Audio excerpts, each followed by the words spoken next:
liberty and justice for all. Excuse me. Welcome, everyone. Let the roll reflect that the council members are present and a quorum has been established. Tonight with us, we have Helen Strike, who is the president of the Regina Hospital here in Hastings, and Helen is going to give us an update. Welcome, Helen. Mary, and thank you everyone for having me tonight. This is quite something because I think this is actually the first time that I've been here in person, and I'm grateful that you're all here too after the year we've had. I wanted to come and thank all of you and the residents of Hastings and Prescott and Cottage Grove for all the support that the hospitals received and our clinic and the Benedictine Regina Senior Living for this past year and a half, because it's been a heck of a year, hasn't it? And we've been so grateful to be able to provide care for our community. So I appreciate that. I'm willing to take questions about anything, so you might have a few COVID questions or other things as well. I have been the president at Regina and also River Falls Hospital in Wisconsin for the last 2 years. And I might have given it away already that I'm Canadian. I say out and about pretty well. I just got back finally from a visit to see my son and sister after 2 years. So it was hard to travel. I always could, but hard to give 2 weeks of quarantine. So it's nice to be able to visit again. And I am a nurse by background, a critical care nurse, and I started at Allina Health in 2013 after being the chief nursing officer at Fairview Ridges in Burnsville and then at St. Joe's in St. Paul. And I was the president at Unity Hospital in Fridley for 4 years and then came here in June of 2019. So I'm glad to be here. Let's see, podium PC, right? Just have a little PowerPoint that just helps me more than anything. I'd love to talk to you today about what was changing before the pandemic, what healthcare transformation means, what we're calling our whole way to better. I'd love then to introduce some of our caregivers at Regina and across Allina and to show how we've been caring for our communities through Allina Health through this pandemic. And I know you've been hearing all the incredible stories of caring that those dedicated frontline caregivers, physicians and nurses and respiratory therapists and others have been giving, not only for COVID, but all of the other illnesses that everybody always has. And so we are grateful for that. And then I'll talk a little bit about our role in the response and also accelerating the innovation and change that we learned.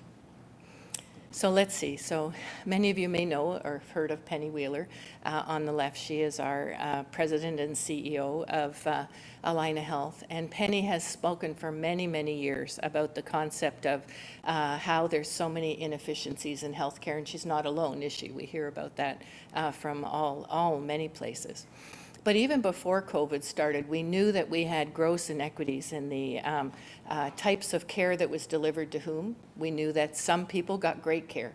We knew that other people got adequate care, and we know that some people get no care at all, given the way our healthcare system's working. And that's not good for anybody or any country, and certainly not good for those in Hastings and our communities. We've shown all over the United States about fragmented healthcare systems, and we learned from a few states like Oregon and Massachusetts and California that we need to innovate faster than we have been. And boy, did we learn how to innovate fast in COVID. What we see for our patients is confusion. How many of you have gone to the emergency room or to your doctors and not be able to figure out what the next steps are in your care or where to receive those? In honesty, it should be fairly obvious that you have a coordinator of your care and that someone is going to lead you through the care journey that you're on. We are kind of good at that about certain things. Orthopedic surgery might be one of those. If you need a knee replacement, we know how to lead you through the boot camp pre-op, how to get you through your surgery and then post-op. Cancer care is pretty well defined too. We've been able to decrease the fragmented experience in some of those areas. But we've also got a situation of those things being less affordable. I'm sure we've all been surprised at a bill, at how much it costs to receive health care, and are grateful for when we have insurance that covers most or all of that. But can you imagine being someone who doesn't have any insurance, receiving that bill and trying to understand how are they going to continue on with their lives? And I don't need to tell you that the number one cause of bankruptcy for a cancer patient is the cost of their care. And that feels in 2021 completely unacceptable. It is to me, I'm sure it is to you, and it absolutely is to Allina Health. So we've been working on something while our frontline caregivers have been giving their all over and over again across our system and across the state. We have been working hard for the rest of our company to figure out what will healthcare look like. How are we going to meet these needs around transformation? And we believe that we need a healthcare system that's more acceptable, accessible, equitable and affordable, and more holistic. So it takes in something we call whole person care. So this is a journey we're calling the whole way to better. We're launching a really ambitious transformational journey this year to change healthcare from the status quo that we see today on many, many fronts, from new ways to deliver care and fund care, meeting people where they are, which we experienced. How many of you have had a virtual visit with your physician over this last year? That wasn't really something we did a year and a half ago. Providing seamless connected care like we do for cancer and other types of complex diagnoses. We would like to be able to provide seamless connected care for everyone who enters into our system. And then making care more equitable and inclusive. And we certainly learned during COVID that we have inequities in who wants to be vaccinated, who gets vaccinated, who's offered types of care, who's eligible, who's not eligible, and for the type of care that we might need. And none of that sounds right. So it's time for a change. Some people may look a little familiar for you in here, or if you've been in our hospital. This is the way we've been caring for our community, that our emergency care we deliver through our emergency room that sees 14,000 visits every year. Our urgent care and clinics up at Frontage Road and Ninninger Road are seeing many, many patients every day, helping to improve the care in our community. Our guest services and our volunteers and auxiliary program help to ensure that we've got folks around who can help people find their way and provide a loving way at which we can deliver care, which is very important to us. Vaccinations and high-end medical imaging are important to us, and in the last 7 years since the Regina was acquired by Allina, we've invested almost $60 million in the campus, and we invite you anytime when we can, to come and see what's happened at the hospital if you haven't been recently, because it's a pretty spanking nice looking place, and we're very proud of it. And then the community service that we give. We do school drives. We do special programming at the schools. We work alongside our counselors in the high schools around mental health and addiction resources. And our cancer care program is second to none and allows you to have access to those specialists and caregivers and diagnoses like malignant melanoma and other rare cancers through our work at Abbott and the Virginia Piper Cancer Center. And so we're very proud of how we've been able to care for our community today. But there's a lot more we can do with a lot more efficiency as we work through this together as a system. And there are our caregivers, and you'll see a few familiar faces in there from Regina. We asked a number of our teams to come together to show you how much they care about you as well. And they are our heart of the care that we deliver, and you are the heart that brings care to our communities, and we appreciate all that we've been able to do. And one of the things that was remarkable for us was how on almost every Friday afternoon, food was delivered from a various restaurant or a family. We had many times where we had gift boxes and gift bags delivered from members of the community to the hospital and the nursing home, and we were certainly grateful for that. Well, for COVID, it's kind of astonishing. I am serve with Allina Health for the state of Minnesota on something called the Critical Care Coordination Center, or the C4. Have you heard about that? The C4 is a remarkable thing we put together in May of 2020. We got together with the governor and the commissioner of health and 4 very special people, and I was fortunate to be included in that, who were able to dream up this critical care coordination center. And in 2020, actually last week, we've placed critical care patients all across the state to a ICU bed, and we've placed almost 1,200 patients who couldn't find a bed in their own hospital to another bed in another hospital within the state. Sometimes patients had to move from Hastings all the way to Duluth. Sometimes they had to go to Bemidji. Most of the time, we were able to utilize the system resources at Alina, but every health system and every health site in the state of Minnesota has used the C4 to manage the surge in a way that we're very proud of in Minnesota. At Alina, we cared for 4,200 patients with COVID. They were either treated in our home hospital care, in our clinics, or in our hospitals. We administered so far over 550,000 COVID tests just from Alina, so imagine what all of the other systems have done as well. And 11,000 patients received inpatient care in our hospitals at Alina Health. At Regina Hospital in Hastings and the Nininger Clinic, we've tested over 1,200 patients or treated them on an outpatient basis for COVID-19. At the hospital, we delivered 22,000 COVID tests. 185 and climbing every day patients received inpatient care at Regina. And those were the patients who were able to stay in our community receiving the care that they needed. And we upped our game around the type of care that we deliver too. We have a telehealth program today with the Abbott intensivist that allows us to keep sicker patients than we've ever kept before, an innovation that is new during COVID. And then just at the hospital, we delivered 2,300 COVID vaccines. Many of those were to our staff, of course, and to our volunteers and auxiliary, but we also reached out into the community to dental offices and physiotherapy spaces and other healthcare professionals to deliver vaccines during that period of time. So not only was it busy just caring for patients, it was busy caring for our community. And we're proud of how we've been able to serve all of you and everyone who comes to the hospital. COVID was something that transformed incredibly how we delivered care, but it's not over yet. This is something I see every day as part of my work with the C4.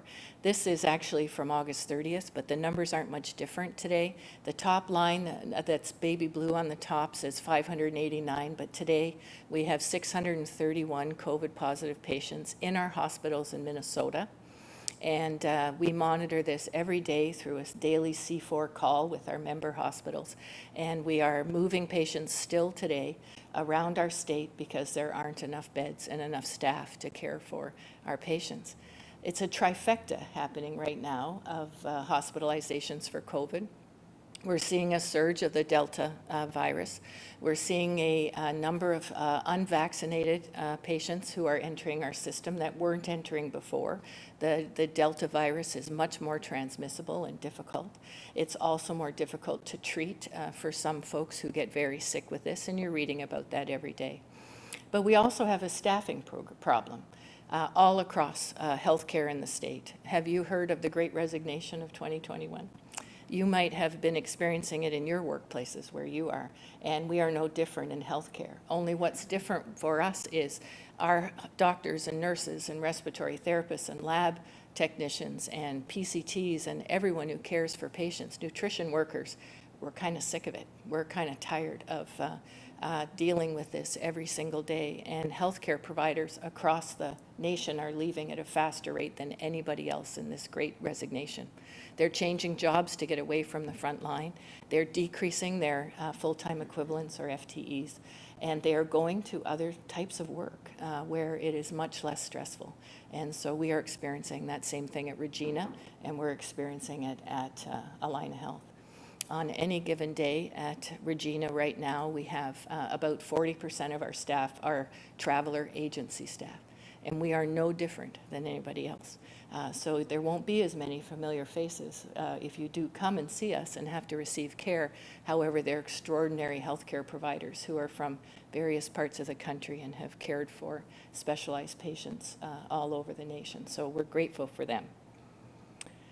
We have intentionally made a big difference in how we're caring. We act much more like a system. We have an access center at Alina now for our patients that come into Regina who need a bed at one of our metro hospitals for a specialty or an ICU bed.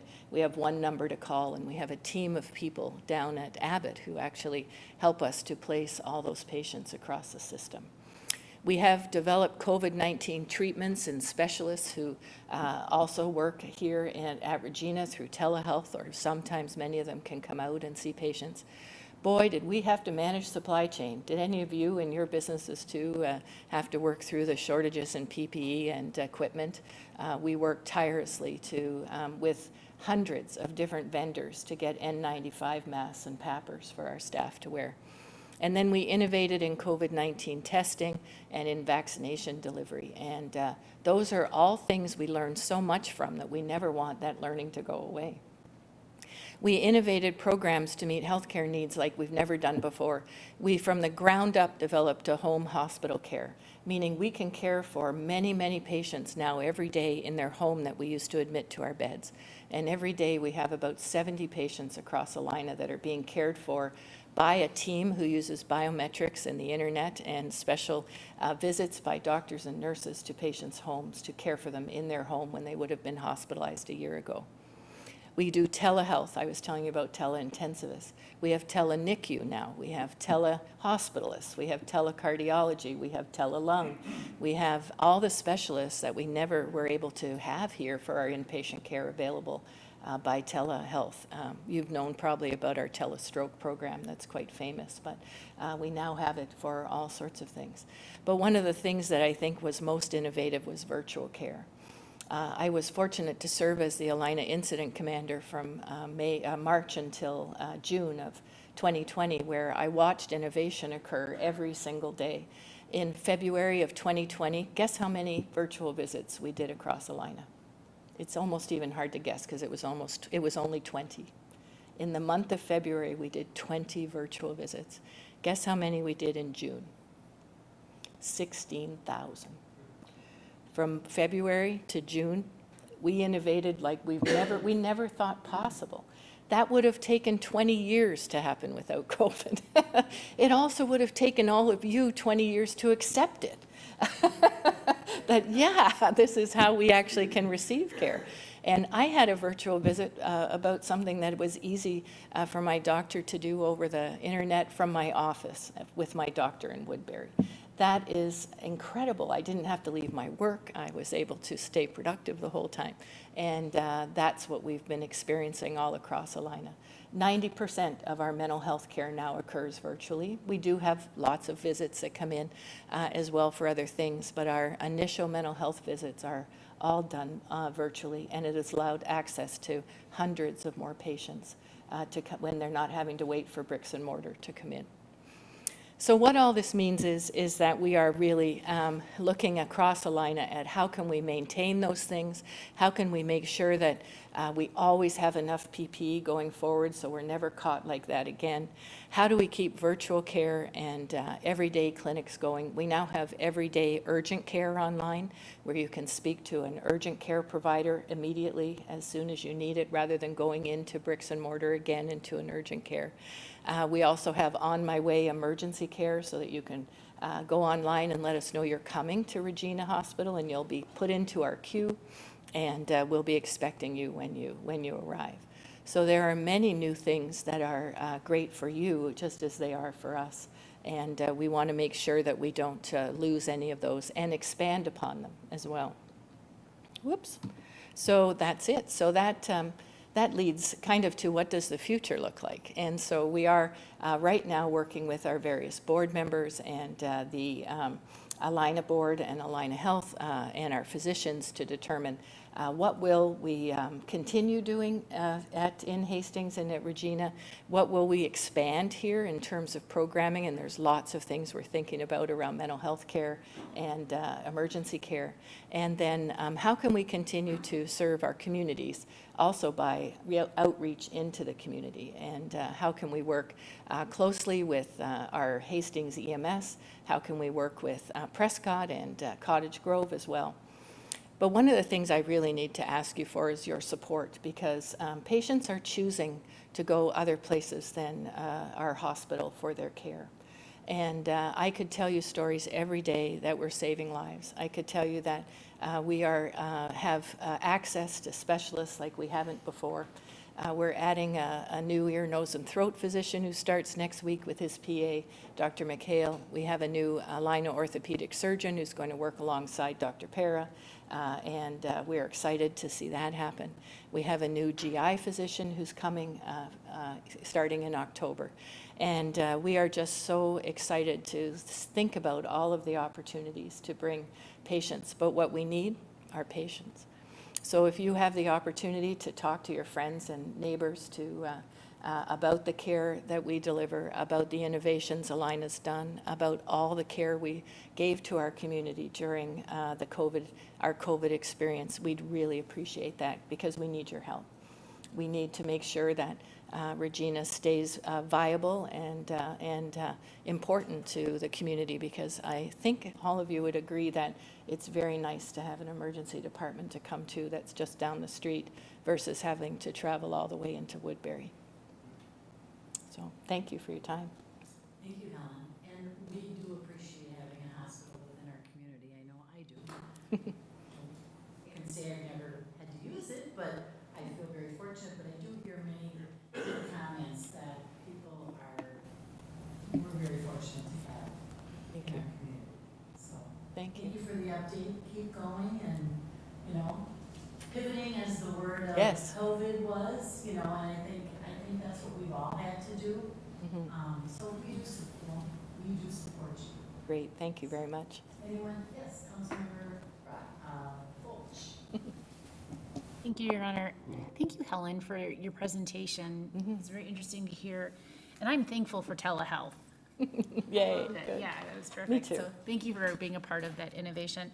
I had a question about if you could help shed a little light on where we are today with the Delta variant. As you were saying, you are experiencing all sorts of staffing shortages, and there's the surge is occurring. And so later in our agenda, we have an item for further conversation, and it has to deal with masking. And so our city administrator provided in the memo where we're at with the rate per 100,000 population, and he has here that here in Dakota County for this last week we're at 142.65 per 100,000 population, and so that's really alarming. And I had been hearing reports that hospitals are full, and so people are getting in car accidents and they're not able to go to the first hospital, that they're being Right. transferred around where they're trying to find beds and such already. And so so what does that mean, that 142 per 100,000 population? Is that just about where we were last year at this time before things started to take off Dang, I again? wish I'd looked that up. We didn't actually use that stat last time, earlier in the pandemic last year, but it is fairly high in terms of new cases. Our hospitalizations remain fairly low in Dakota County, and I just read today that we have one of the highest top 5 vaccination rates in the state, and so we should be proud of all of that. I can absolutely with certainty tell you at Alina Health that 94% of the patients who are hospitalized and those that are in intensive care units are unvaccinated. 94%. Yes. Wow. And so this is, I know you don't need to hear one more person tell you to get a vaccine, but honestly, our hospitals are suffering again. And this is what is so difficult for our caregivers who care about the vaccinations and are seeing the difference vaccines are making. 95% of residents in Minnesota over the age of 65 are vaccinated, and nobody's dropped dead, nobody's had pulmonary embolisms, nobody's had giant amounts of complications in that huge number of Minnesotans who's been vaccinated with the additional comorbidities they may have for those of us aging on. So it's a very, very safe vaccine. And we are not going to nip this thing unless we are able to get more and even more Dakota County residents vaccinated. It's important. So we'd like to see that 142 point something or other be 0.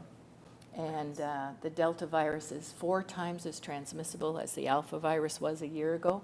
So it's very hard to compare apples to apples because COVID has changed. COVID is very different than it was just 6 months ago even. Remember India? And hearing all of that about India, that was the birthplace of the Delta virus. And all of those things that we saw and heard of every day for our family and friends. All of us have family and friends who are from India or live in India who were affected by the Delta virus. And it's our high vaccination rate that's keeping things somewhat at bay here in Minnesota, but we're seeing in states with very low vaccination rates abysmal circumstances. And so my follow-up question is that, so the county public health department was recommending that people be wearing masks regardless at this point, if you're indoors. And so is that what you would recommend as well from your professional opinion? At the hospital and clinics, we haven't stopped wearing masks. You might have noticed that you come in the door, you have to put a mask on. We've been wearing masks this entire time. I think we started in April last year wearing masks in the hospital, and we've never quit. And we expect our visitors and physicians and patients to wear masks too, and they're with others. We haven't seen outbreaks, not one, at Regina amongst our staff at a rate that would mean we had to close services or close departments. There's something in that, right? Because we're wearing masks all the time. We also watch very carefully our social distancing. So where people eat in their break rooms have to be closely monitored to make sure everybody's still 6 feet apart. And we're virtual meetings until like yours last month. And we may actually go back to virtual meetings again for the end of this month going forward because the Delta virus, it's just so darn transmissible that you can't, and it's the worst part about this whole thing, it is a little bit of like an alien thing because it's invisible. And some people get very sick and some people get a sniffle. And so how we react and respond to it. But if you're one of those with a sniffle, you come in contact with somebody who has some weakness or comorbidities. They get very, very, very sick and end up in ICU. You're reading those stories every day across the United States. And it's not something to, I almost said sneeze about, it's not something to take for granted. This is our own behavior is what really will help us to get through this next set. We're hoping we can stay at 600 patients in hospitals because right now Florida has 23,000 hospitalizations. I don't know how they're doing that. Poor Louisiana had to evacuate many, many patients out of their New Orleans and surrounding hospitals with COVID. They are one of the highest COVID states. Can you imagine the EMS and air ambulance people who had to move COVID patients and the risks that those folks were under? Just moving someone who had such a high viral load when they were sick.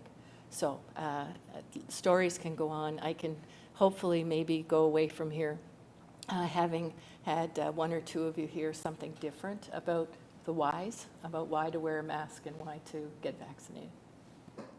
Thank you. Now I'm feeling very guilty for not having a mask on. Look at all the stuff you've got though, and nobody's standing right there, so we're okay. Thank you, Your Honor. Helen, thanks for coming out and thanks for the data. And the one thing that I heard you say right at the beginning was innovation, how Alina has joined it, but also, I agree, the hospital here has made a major investment.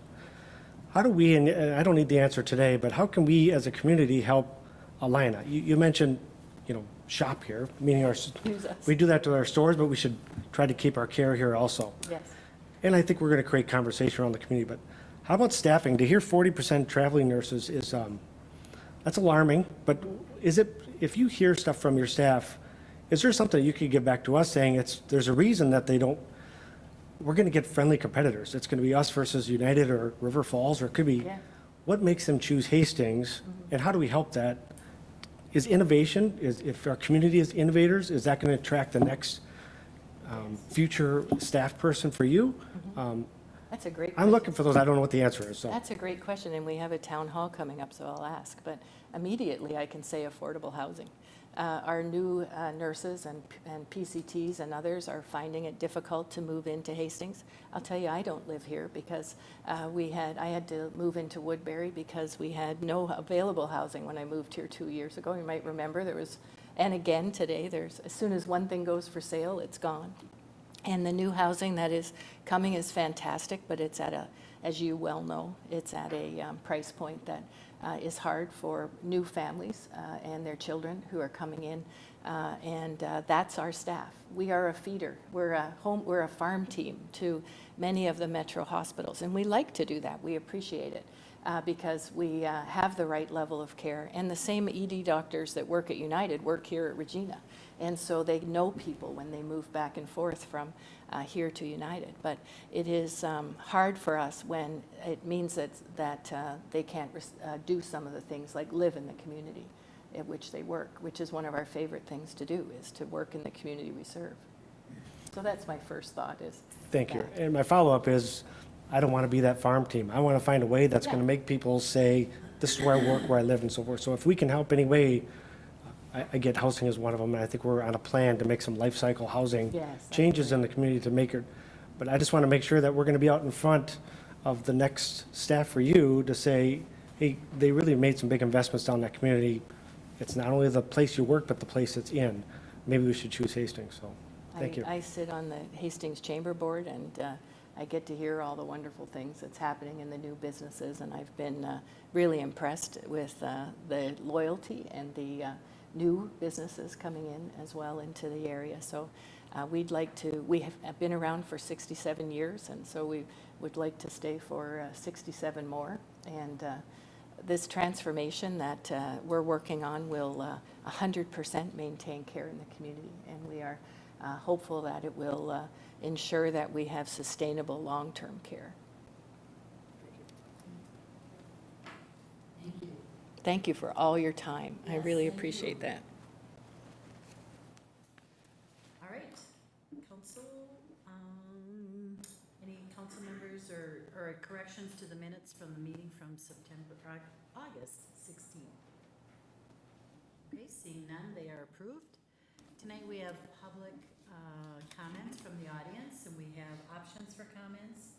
They either were mailed prior to the meeting as well as an interactive feature during the meeting.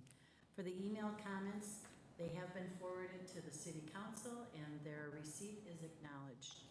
Please recognize the items not on the agenda will not be discussed this evening. For live comments, they may either be through our Zoom link or in person. We ask the attendees either raise their hand in person or use the raised hand feature in Zoom, and they will be invited to speak one at a time. I also would recommend that everyone that has a public comment period, it is not intended for an extended dialogue. And is there anyone in the chambers that would like to speak at this time? You may step forward, state your name and address, please.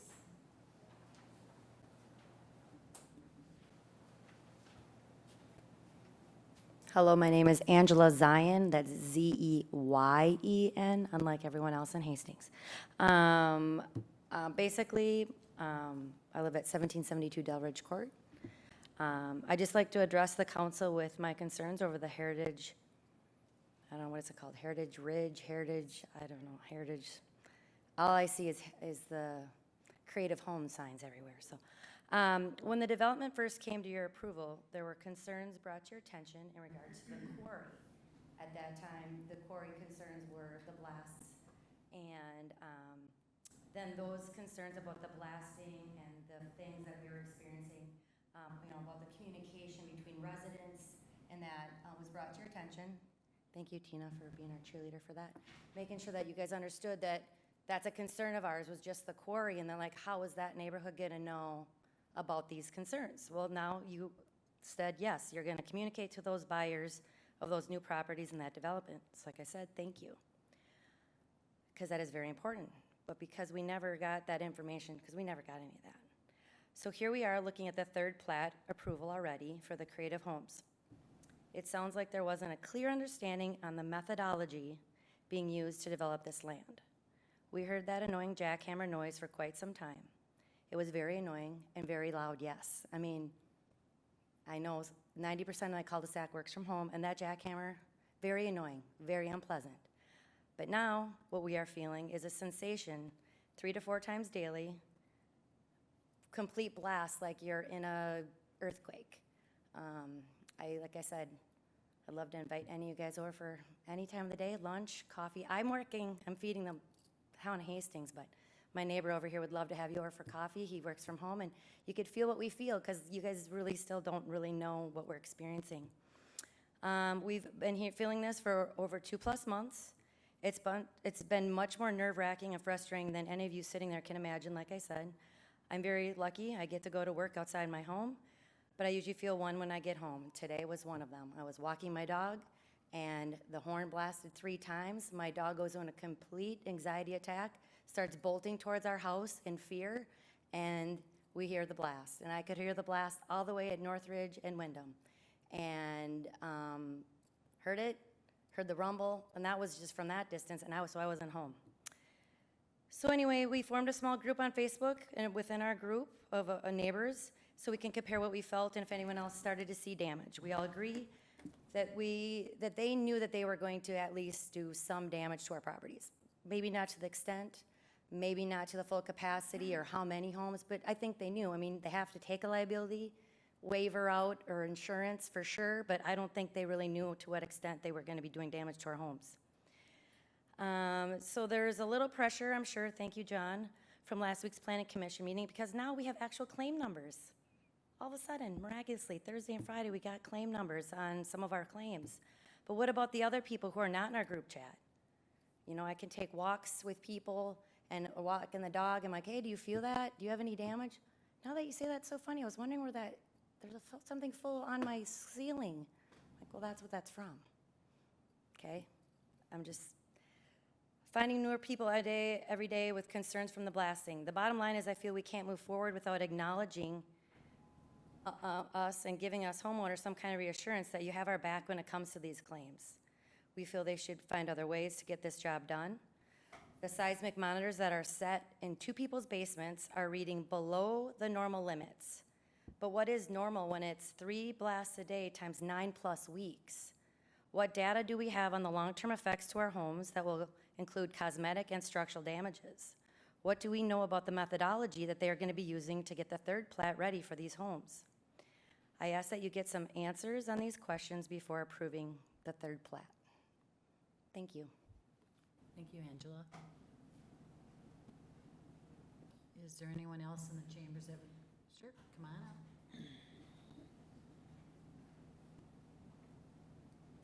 Thank you very much for your time tonight. My name is Ben Spader. I'm at 1784 Delridge Court. I'm also on the Parks and Rec Commission, and I feel naked without a mask after that. But there was 8 floral masks in the car, and I couldn't do it. So basically, I just wanted to bring up my concerns about the structure, our investment. Most of the houses in there range from $500,000 to $750,000.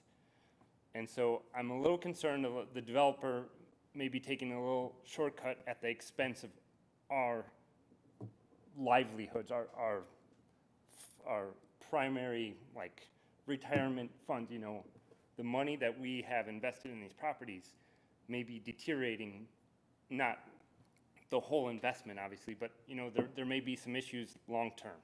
And our foundations are largely covered by drywall. Most all of our basements are finished, so you can't actually look at the concrete foundations. On the outside, most of them have siding covering all the concrete, so you really can't take a look at what's happening at the foundations. I've done some research into what they kind of do to determine foundation issues, and they basically measure drop. And I can tell you, our foundations aren't gonna drop right after this blasting. They're gonna drop years down the road.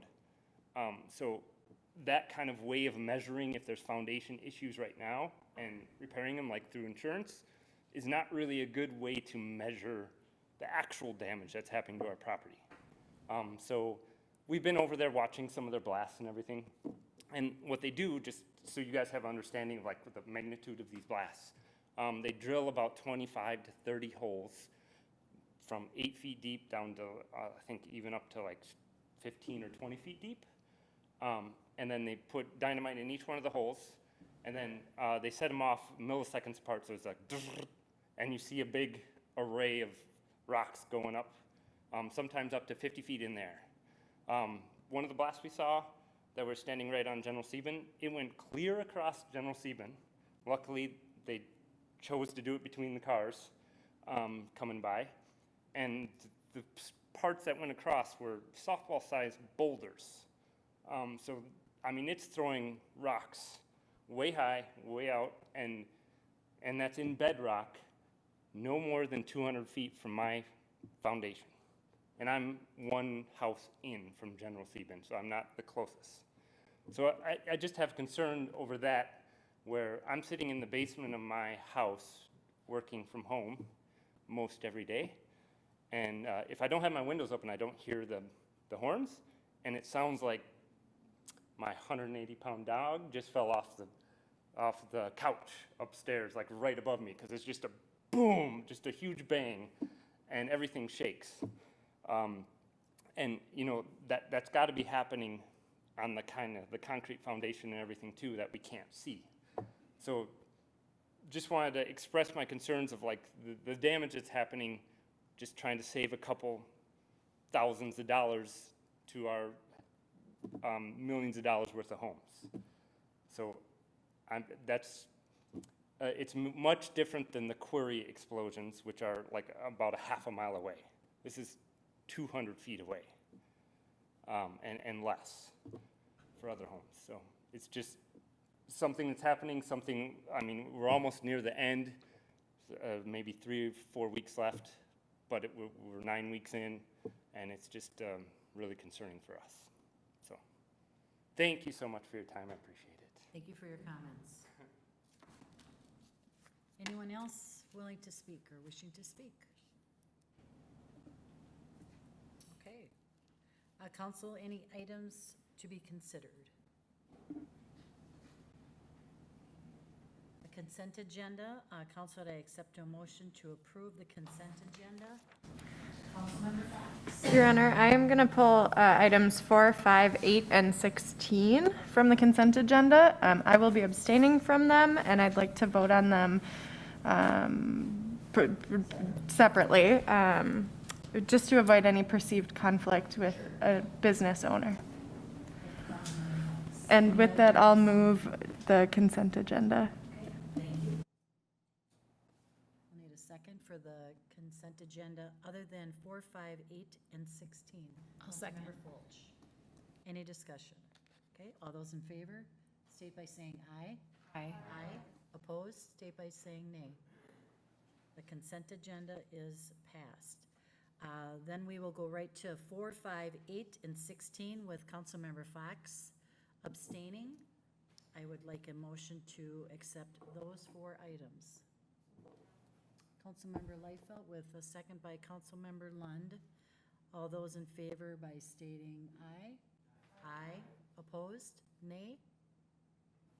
And those have been passed as well.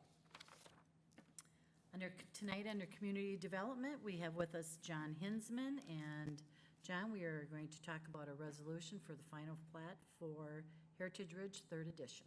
Thank you, Mayor. Thank you, Mayor, City Council members. Tonight, we've got 2 actions for you for consideration related to the Heritage Ridge 3rd Edition plat. One is the final plat for the 3rd edition, which would create another 40 lots. The 40 lots would be shown in the area here on the map.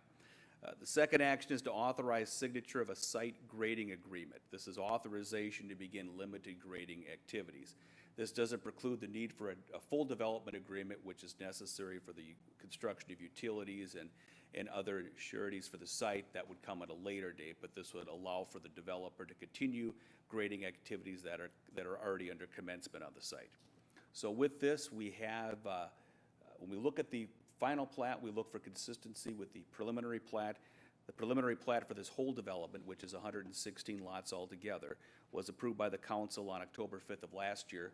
In our review of it and in the Planning Commission's review of this, we find that the plan here for the third edition is consistent with the preliminary plat. Preliminary plat layout was as follows. The area in red here is what would be included within the third edition itself. Planning Commission did review this on August 30th, voting 4-0 to recommend approval of the final plat consistent with the resolution before you tonight. During that meeting, we did have 4 residents living east of General Sieben Drive speak to the question of rock blasting being utilized by the developer as part of that construction. But they did take action to recommend approval of that, and that's what's before you tonight. If you have any further questions, I can stand for them at this time. The developer from TC Landmark, Ginther, is also present tonight if you have any questions for him. Thank you. Thank you, John. Council, any questions? Councilmember Fulch. Thank you, Your Honor.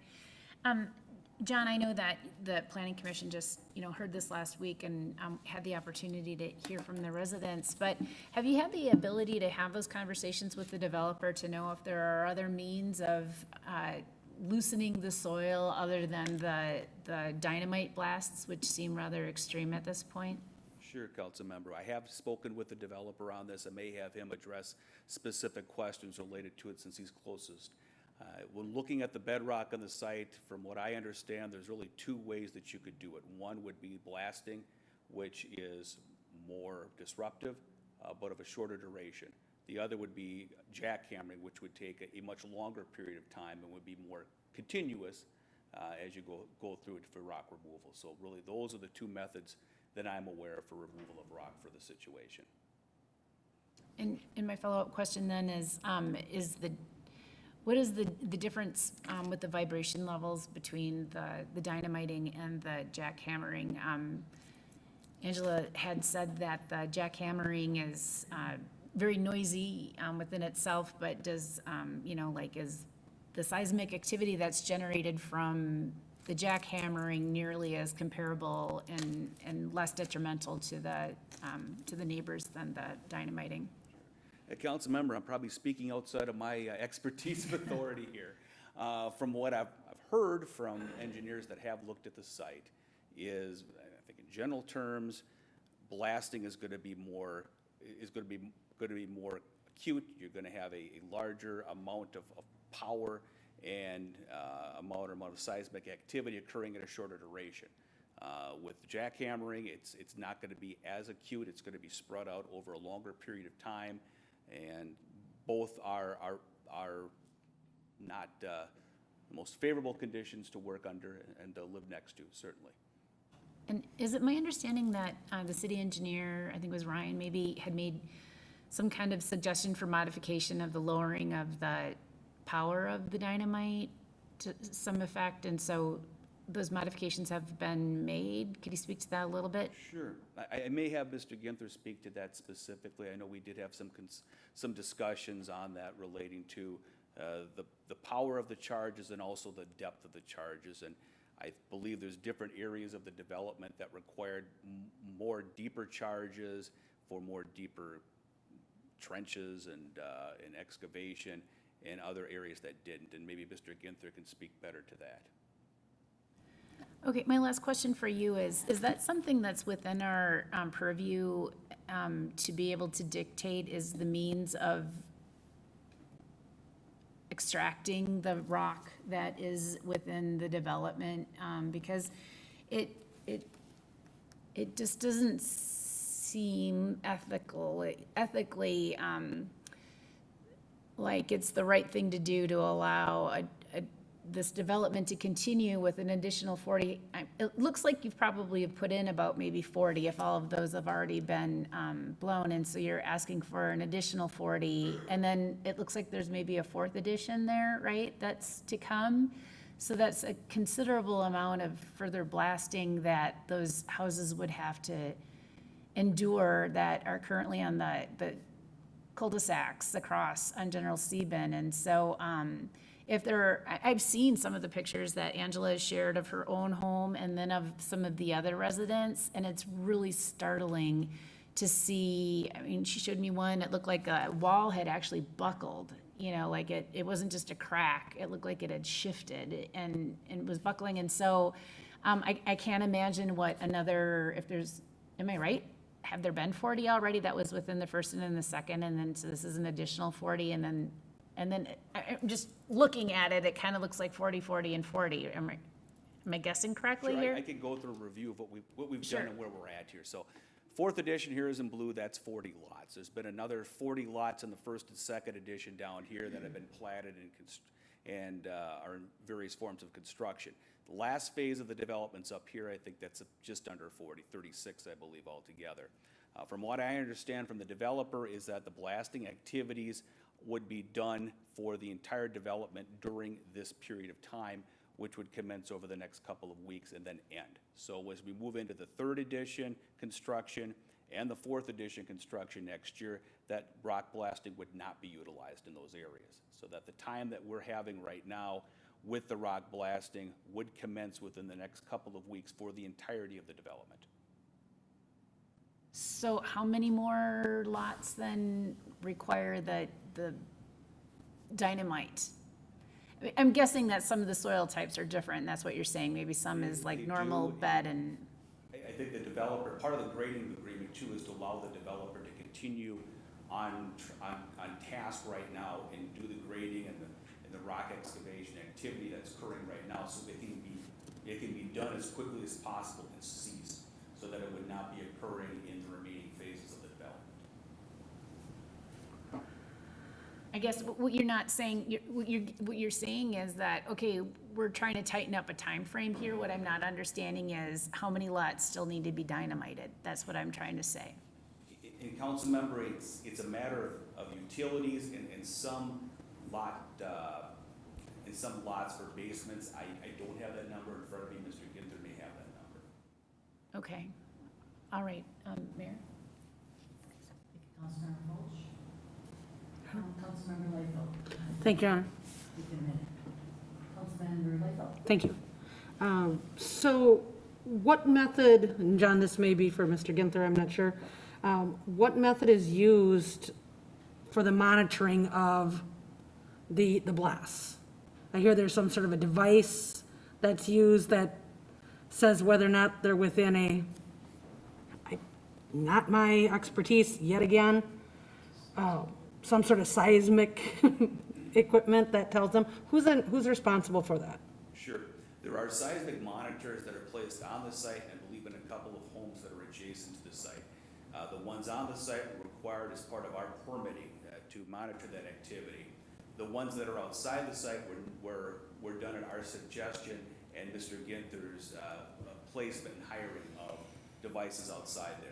Now, with those seismic monitors, they are reviewed, and the reporting data is signed off by a PE engineer. So the situation we have there is their professional license is on the line there for the data that they are submitting and they're suggesting.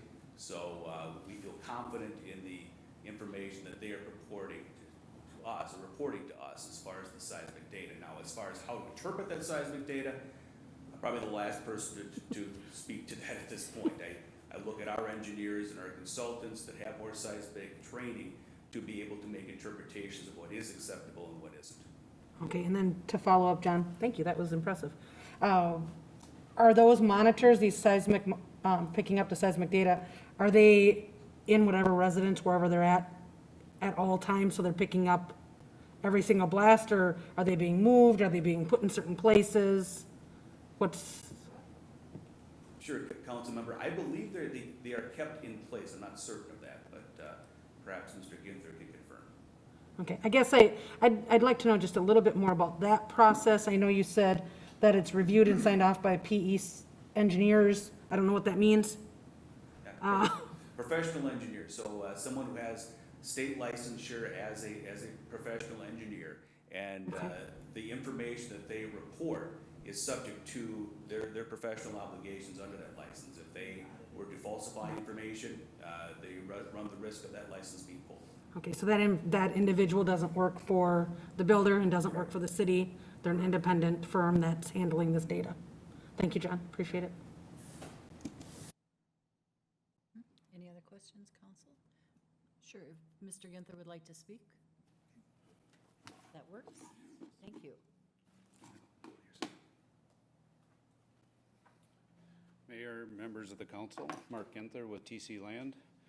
Yeah, I'll just try to answer a couple of the questions real quick in terms of the rock. I'm as frustrated and probably not as frustrated as the residents are. You know, this was not expected. This is not at all expected. All our soil borings completely missed the rock, and it's unfortunate. And so this is where, you know, I rely on soils engineers, I rely on our civil engineer, and, you know, it's hard to see exactly what's underneath the ground. You just, you know, we don't have that magic unless we drill a hole every 10 feet, and we just can't do that.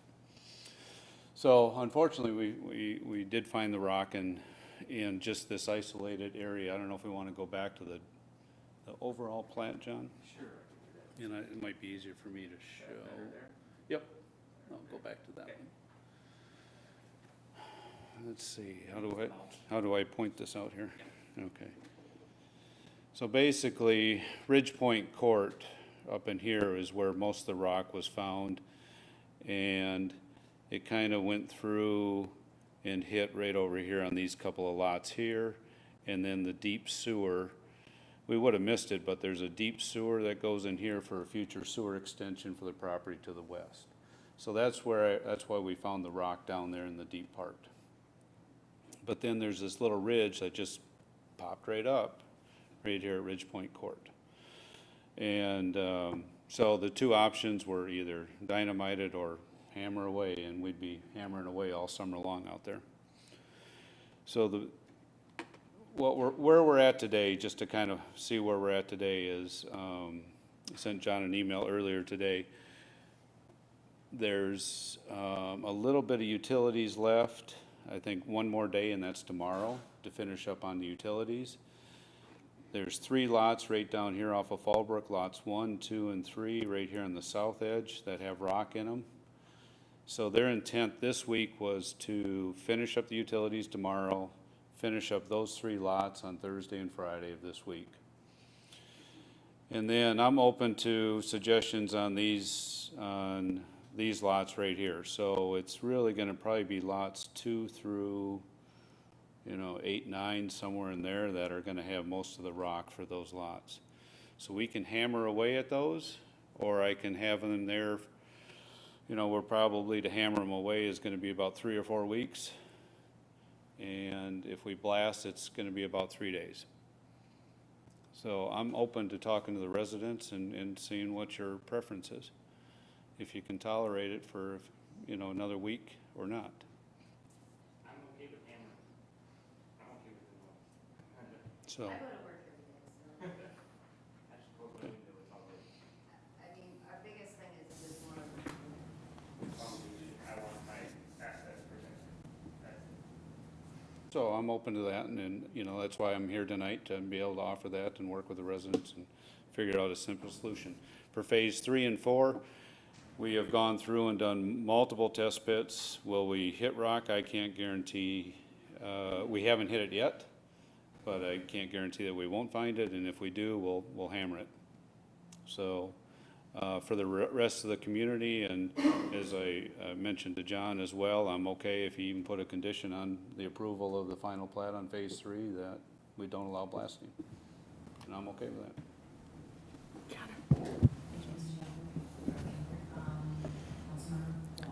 Thank you, Your Honor.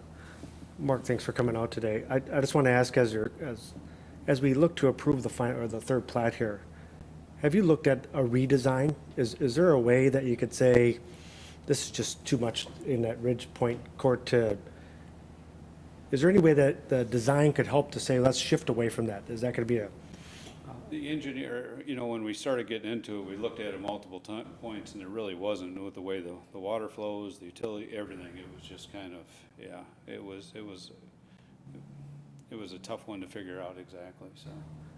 Do you have any, Strata, do you have any slab things where you don't have to go into the basement? Deep? Even with these, we have to, Okay. yeah. And I think what Councilmember Fultz, what I was getting at with your question, and I think John kind of answered it, we're not blasting every house. It's mostly the utilities is what you're doing now, or does every, we don't know, but I would actually probably go with that motion that we don't use blasting for the future if you run into it. Because I'm worried about, as we continue on, this is going to come back up again saying, we're doing it, we hit it again. Because I'm surprised the soil borings at the beginning didn't say something that, hey, you got something coming here. So I appreciate your work with the neighbors. I think it's important that we keep that communication open because we need the development. It's that simple. And I think we need to keep moving your business forward. And I would say that, I would make a motion, Your Honor, just to approve the third plat with the stipulation that blasting is not used moving forward. Councilmember Vaughn and Councilmember Fox, any additional discussion, council? Councilmember Fulch. Thank you, Your Honor. Sir, I have one additional question.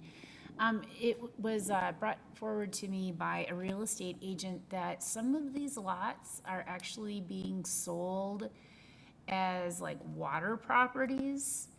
And so could you speak to that a little bit as to how is it some of these lots are being sold as pond side or lakeside or something to that effect? I have no knowledge of that, so there's nothing I can speak to. I mean, Creative Homes is the builder, and they're the ones who are selling the houses on the lots.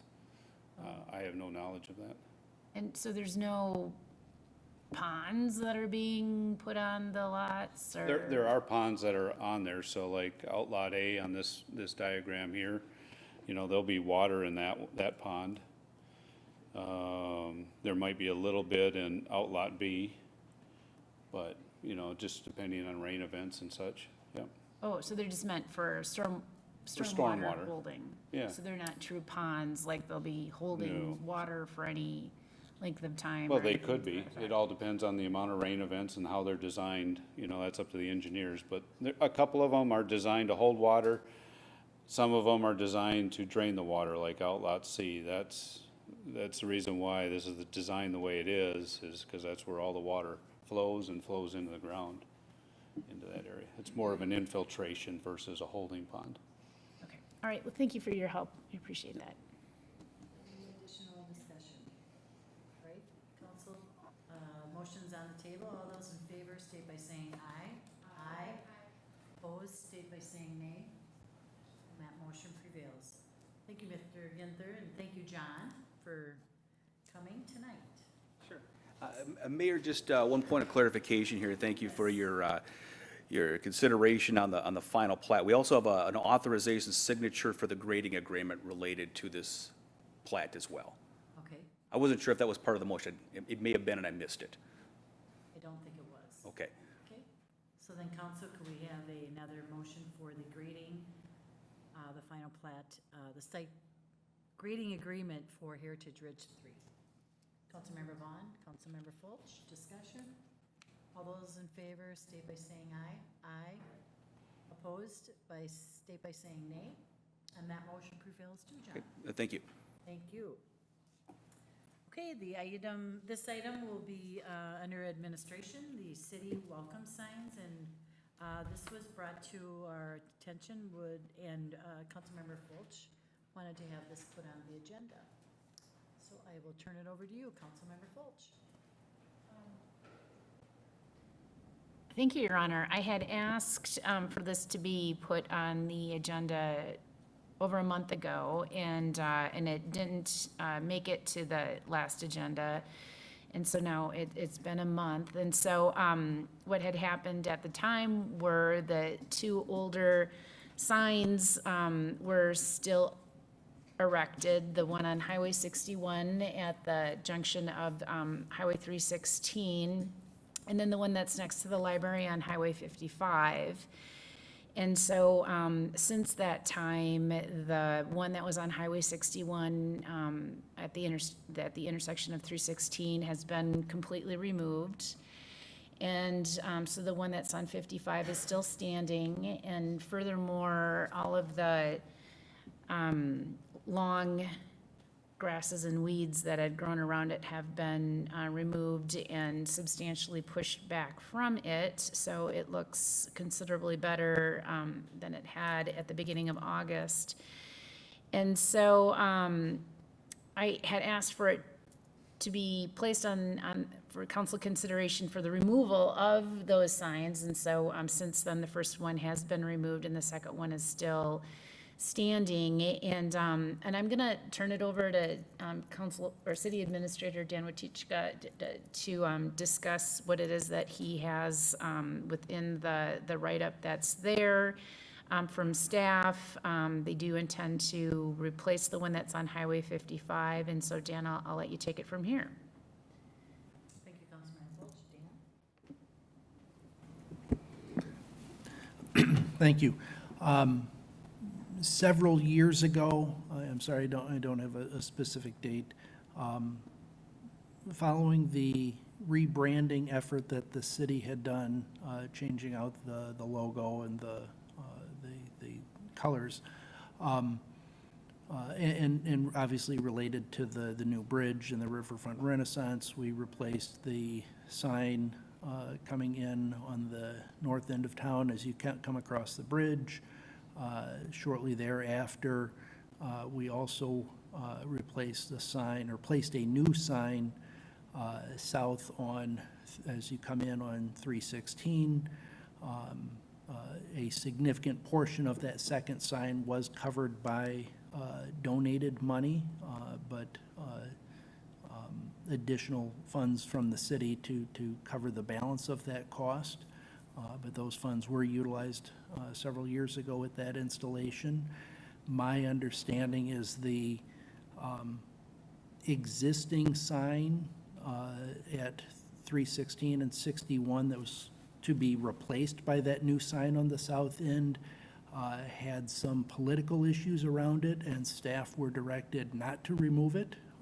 With the recent construction on 316, we anticipated that MnDOT would remove it as part of that project, but they worked around it. So when this issue came up a month ago, told staff, go ahead and take that down, it's due. The other sign is presently near Pleasant Hill Library on 55. In the long run, the plan, it's not a specific timeline or anything, but in the long run, the plan is to place a similar monument sign matching the two new ones with the new branding as you come in from the west on 55, most likely near Jacob, which would be sort of the far westerly city limits at some point. Obviously, we don't go out that far at this point, but future land use expectations and the comp plan do go out that far. For a variety of matters, that has not been a priority in our budget or even engineering work to look at acquiring property because we don't go out that far. At this point, anticipate multiple parties being involved in that besides the city. Obviously, needing to find a landowner amenable to selling or an easement for that. Nininger Township would have a say on that siting since it's located in the township currently.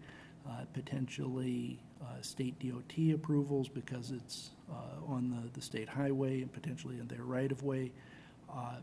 So with it not being budgeted, with it not, I don't want to say not being a priority, but not being as high a list as the other ones that were funded and more tied to other projects. It's on the to-do list, but it certainly is not at this point being designed or trying to acquire land from the staff standpoint. Thank you, Dan. Any Councilmember Fulch? Thank you, Your Honor. And so the Finance Committee of the council had conversations 2 weeks ago, 3 weeks ago, and I had asked the Public Works staff at that time, and they had echoed the same thing, that they currently don't have any budget set aside for replacing the sign on Highway 55. And with our Public Works Director having recently left, there's no one actively working on, as Dan had mentioned, trying to even acquire a different parcel. And so the questions before the council then as to, what is our priority for this sign? I had texted all of you just a picture of the sign so you could see what it looks like. It says, "Welcome to Hastings, a tradition of progress since 1857. And it looks considerably better right now because all the foliage and the tree that had been growing on it have been removed. But it does look significantly outdated, and I think that the irony of it is it says a tradition of progress since 1857, when the sign itself looks so very outdated. And so I wanted to have this, this conversation, collectively, obviously, about what do we do with the sign? Do we leave it as it is, looking as it is, and asking staff to perhaps make it a higher priority next summer to cut around it? Or, do we just ask for its removal and we give up on, a sign? Or do we want to, make it a priority and ask for a budget to be set aside for this? It sounds like to me that it's not really feasible for staff to be able to find a parcel of land to move the location of a sign more westward towards Rosemont in that direction, it being in Ninninger Township. I guess I don't totally understand why it is that we would want to move it that far west when we don't currently own that land. And I don't know, some of you may remember, it was in 2017, I'm almost sure of, that the Ninninger Township had actually sent us a letter. Remember that? And they all, signed off on it and sent it to us. It's like, do not annex any more of our land, period, right? And so they were very stern about it. And so it just seems to me that a sign further in Ninninger Township probably won't go over very well with their board to begin with, and it's going to mean having to acquire a new parcel of land to be able to even put a sign there, and it sounds like there's a couple other little approvals, like with MnDOT and such, that we would have to go through to be able to do so. And so no one's actively working this sign issue, and I just think that, I look to you all, I'm sure you all have thoughts about it as well. What is it that we should be doing with this? Because the sign as it is needs to be addressed, in my opinion. And so I leave it at that. That's the conversation I wanted to have together.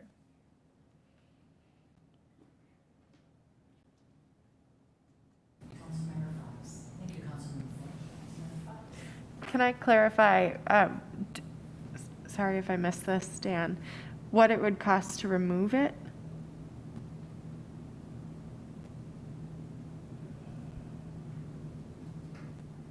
I can't give a dollar amount on that, but anticipate that it's as little as some staff time, potentially a bit more.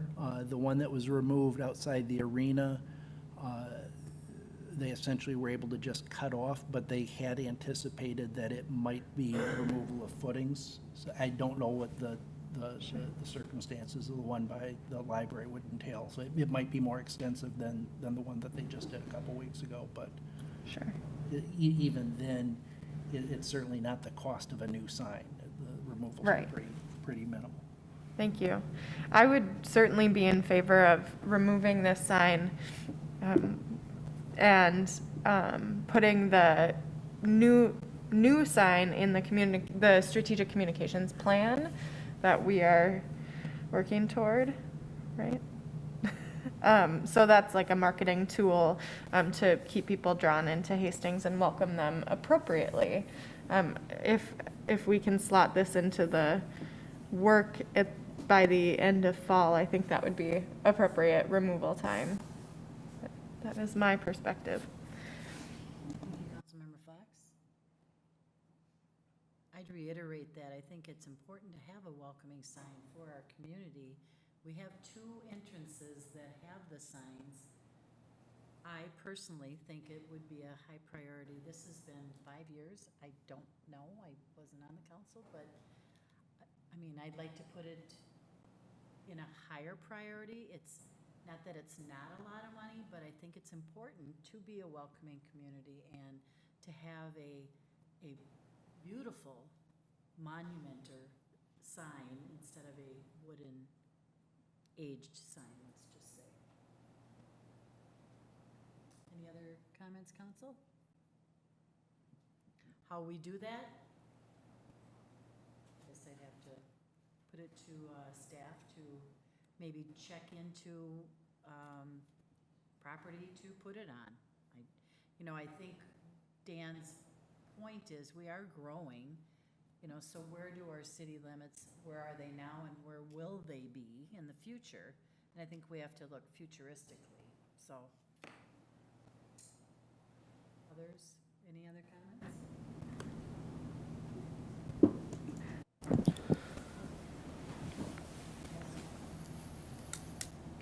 Councilmember Vaughn. Thank you, Your Honor. It's not a huge priority. I mean, we've been meeting. There's some big stuff that we're trying to get done. I get it. We don't want one outdated. We should have kind of had a more mythical plan or a systematic plan. I really think it needs, I don't want to move it twice. That's what I'm worried about. So I think, and I get it, it takes conversation. At least we should have this on someone's desk to make that conversation. Just don't let it get lost for another year. Am I expecting it to be done within the 6 months? No. I just think it should be, there might be a landowner that says, no, I'll give you that easement. And I don't know if it'll take, those are all legal questions that we got to ask Nininger. Can they even do that? I have no idea. But I think some people that live in Nininger Township considered Hastings home, and it's a sign. And that's all I think, that's about how the conversation should lead into it, is we're just trying to say, here's our home as you come in. So I think it's how it's brought to them, and if it can be brought to them is the message that should be said. But I don't want to move it twice. So I think if we're going to make that investment, let's find the permanent place that's going to be there for 20 years at least. Thank you.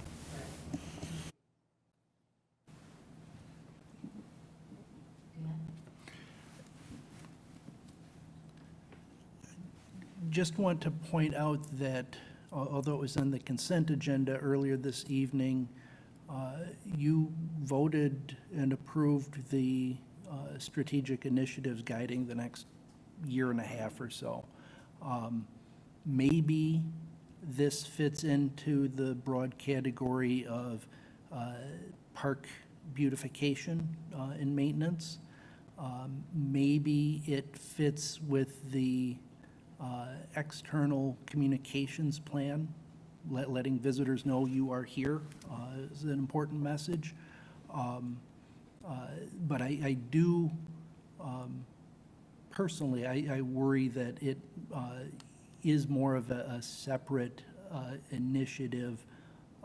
And if, I didn't look at the clock earlier, but if 40 minutes after adopting the initiatives, the council is already amending it, I really hope that going forward, the council will have a commitment to working with the plan rather than second guessing it repeatedly. Thank you. Councilmember Fulch. Thank you, Your Honor. I think that I respect what Dan is trying to say to us, not to place another thing on the table. However, this has been an issue that's been before the council for quite a considerable amount of time. I want to say it was actually in the works before, like, myself and Councilmember Liefeld and Lund were on the council. I want to say that this had been moving forward a long time before we even got on the plans for the replacement of all of the signs. And so it seems to me that this is one that's just fallen to the wayside, and it's just has been deemed not a priority, and no one's working on it, and so that there is no movement. And hence this last August, we had like 3 to 4 feet of weeds growing all around it and a small tree. And so I would like to make a motion for it to be removed. I think that if maintenance isn't going to be done to that sign, you know, like for instance, staining the wood around it so that at least it looks updated and fresh. It's very sun bleached at this point, and it really needs some TLC if we're gonna keep it there. And so if there's not gonna be any real effort to try to even maintain the sign, well, then it should be removed. Because if it's going to be a welcoming sign, we should have a welcoming sign with pride, right? We shouldn't have an outdated, sun-beaten, weed-infested, you know, sign of the future. And so I guess that's where I'm going with it. And so either we don't have a sign there and remove the problem, or, which I would suggest that we just remove it, and we put it on our docket of things to do. I mean, I'm not sure exactly how much it was going to cost to replace the sign. I want to say the originals were like $26,000 or $30,000. Yeah, well, so I guess in the larger scheme of things, $30,000 isn't really a lot of money. I mean, to be quite frank, when you look at the budget overall. And if this is something that the council has been trying to accomplish over the last several years, because it's been more than 5, it just seems like it's something we should just get her done instead of, you know, continuing on with the problem. And so again, it's not a new initiative, it's just finishing something that should have been taken care of quite some time ago. And so I'll make a motion to remove the sign, and then staff can come up with a plan later on how to replace it. So that's where I guess, so making a motion to remove the current sign. Yep, thanks. And Councilmember Fox will second it. Additional discussion, Councilmember Lund. Thank you, Your Honor. To City Administrator point is, we did just pass that. There's also the opportunity for, what do we call the title of it? Future topics for consideration, also known as a parking lot. So that's certainly an opportunity for that to go on there so that it's not off of the radar for the future. Just a food for thought, so that as an opportunity may arise, whether it's a new property that comes up that's willing to take it on or whatever, then that can be part of the conversation. Thank you, Councilmember Lund. Additional discussion? Motion's on the floor. All those in favor of removal of the sign and sending it to staff for future? All those in favor state aye. Aye. Aye. All those not in favor stating nay. Councilmember Lund and Councilmember Brooks. That motion prevails. All right, budget amendment. For this item, we have an introduction by City Administrator Dan Waticha. Dan, welcome again. Thank you. Hopefully this is fairly straightforward. We had 2 items that were budgeted for this year that are coming in more expensive than we had anticipated. One, we had budgeted $20,000 for restriping the turn lanes at Pine Street and 55. That's coming in about $3,200 higher than the estimate in the budget, mostly related to some requirements that are related to the magnetic detector loop underground, changing the design a bit from what we had anticipated previously when came up with that cost estimate.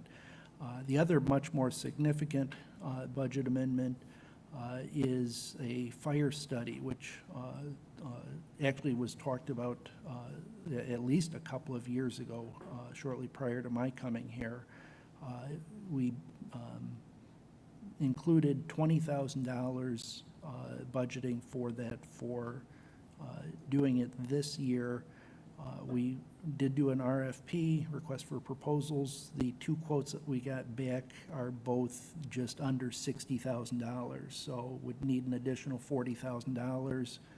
I do believe that it's important to continue with the study and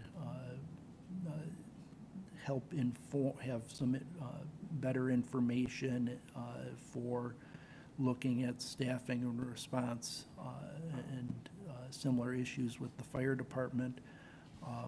But it is a significant increase, certainly a lot more than we had anticipated. Some of that might be the scope of the studies a bit more than we had anticipated, or more than the ones that we had looked at previously as a comparison for looking at cost estimates. But we do have two quotes there in the same ballpark. I would point out that although this is a formal step with the budget amendment, if the council goes forward with it, we would anticipate bringing it to the Public Safety Committee to talk about how do we go forward with these two proposals and which one to go forward with, rather than just saying here's budgetary authority for staff to move forward with. We do want to involve the Public Safety Committee in moving forward with that study. Any council discussion? Councilmember Fulch? Thank you, Your Honor. I can say as one of the folks that was on the administrative committee of the council that went through that hiring process when we promoted Chief Townsend to his position, it was very clear to him that in what he had told us, that this work needed to be done, and it seems that it's the elephant in the room with needing to address the personnel shortage within the fire department, and how do we go about structuring our fire department so that it can be successful and fully staffed, and so that our full-time firefighters aren't being burdened with such a tremendous burden. You know, they're having to really step up and put in lots of long hours, and so God bless them for all their hard work. And so I'll make a motion to approve the staff requests for these two budget amendments. It's the $40,000 in addition for the study, and then there is an additional $3,200 needed for work on Highway 55 and Pine Street. Thank you, Councilmember Fulch. Thanks. Councilmember Fox is a second. Additional discussion, Councilmember Lund. Thank you, Your Honor. I mean, I agree. It's something that needs to be done, but 3 times the expected cost. We got. I don't know if there's a better way to estimate things, but you know, this is a one-off maybe, but, you know, how do we do a better job of getting estimates for these sorts of things so that when we're budgeting, we're not playing catch-up for $40,000 here, $40,000 there, and so forth. And I'm not looking for necessarily a long conversation about it or anything like that, but, you know, it's an estimate, it's a best guess, educated guess, based on previous studies, based on other cities that have done it recently, or what have you. But,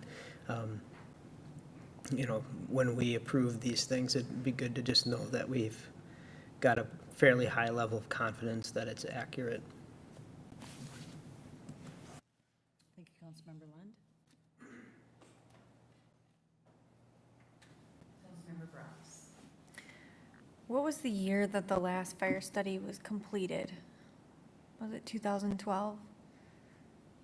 Was it 2014? It was about the time I was running for office. 14, I'd have to look up to be certain. I can do that, but I don't know off the top of my head. Do we know if the RFP we wrote was based on the previous one, or was it completely new? I believe this study has although there might be some common elements, I believe this study is different than the one that was done previously. The 2020 budget had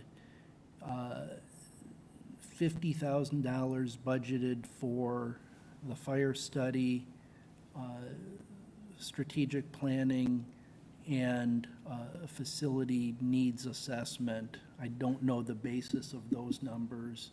When bringing forward the $20,000 in this year's, I think it was Blaine. I looked at really the first recent one that I could find. It fit in the ballpark with that $50,000 figure with, or its share of the $50,000 figure with, so that's where I took the 20 from. Okay. And the reason I just ask is because I have heard people comment that we have done a study and we didn't implement everything that was in that study. So we're doing a new study. Are we going to implement everything in that study so that we are taking the recommendations we're paying for? I think the answer to that question is, well, we don't know. This is a data gathering effort. And we look at the data and we decide based on our budget what we can approve and not approve and what changes that we can and cannot make based on what that study says.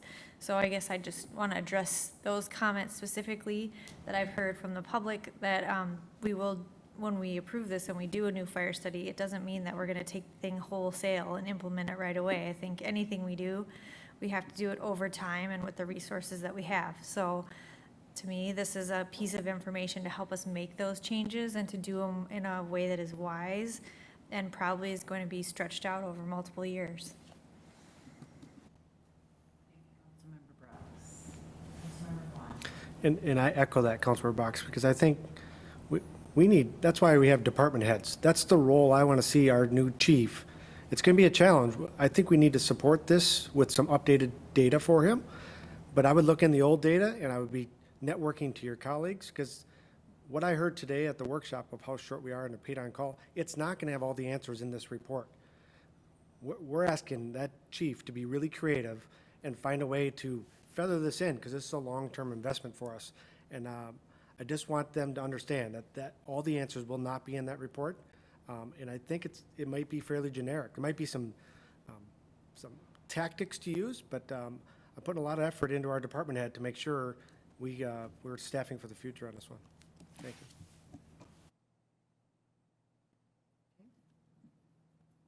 All right, there is a motion on the table.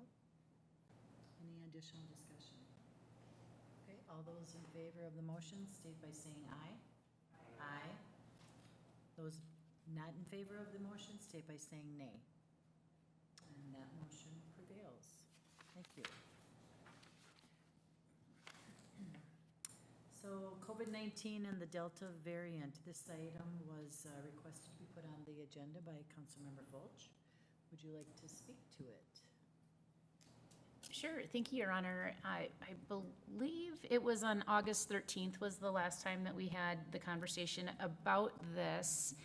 And at the time, Dakota County was at 99 people per 100,000 population. And furthermore, at the time, our Dakota County Board had already approved having both their staff and visitors of the county buildings to wear masks. And since then, the trajectory of COVID-19 continues to go up, and what's been provided to us is that in the last 2 weeks, we've seen a 50% increase in the rate.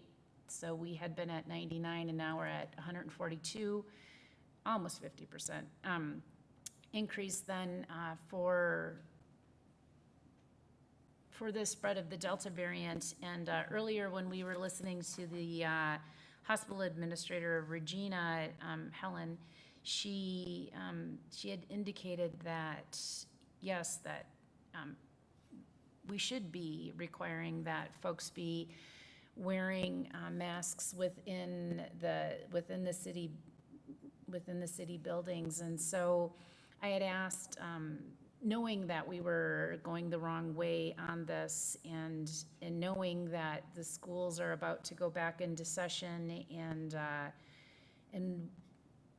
for those of you who didn't have kids in high school last spring or last fall, last fall, just within a few weeks, within 3 to 4 weeks after school started again, the schools had to go back into lockdown or hybrid, and in the spring, around the spring break time, it moved like wildfire through the school.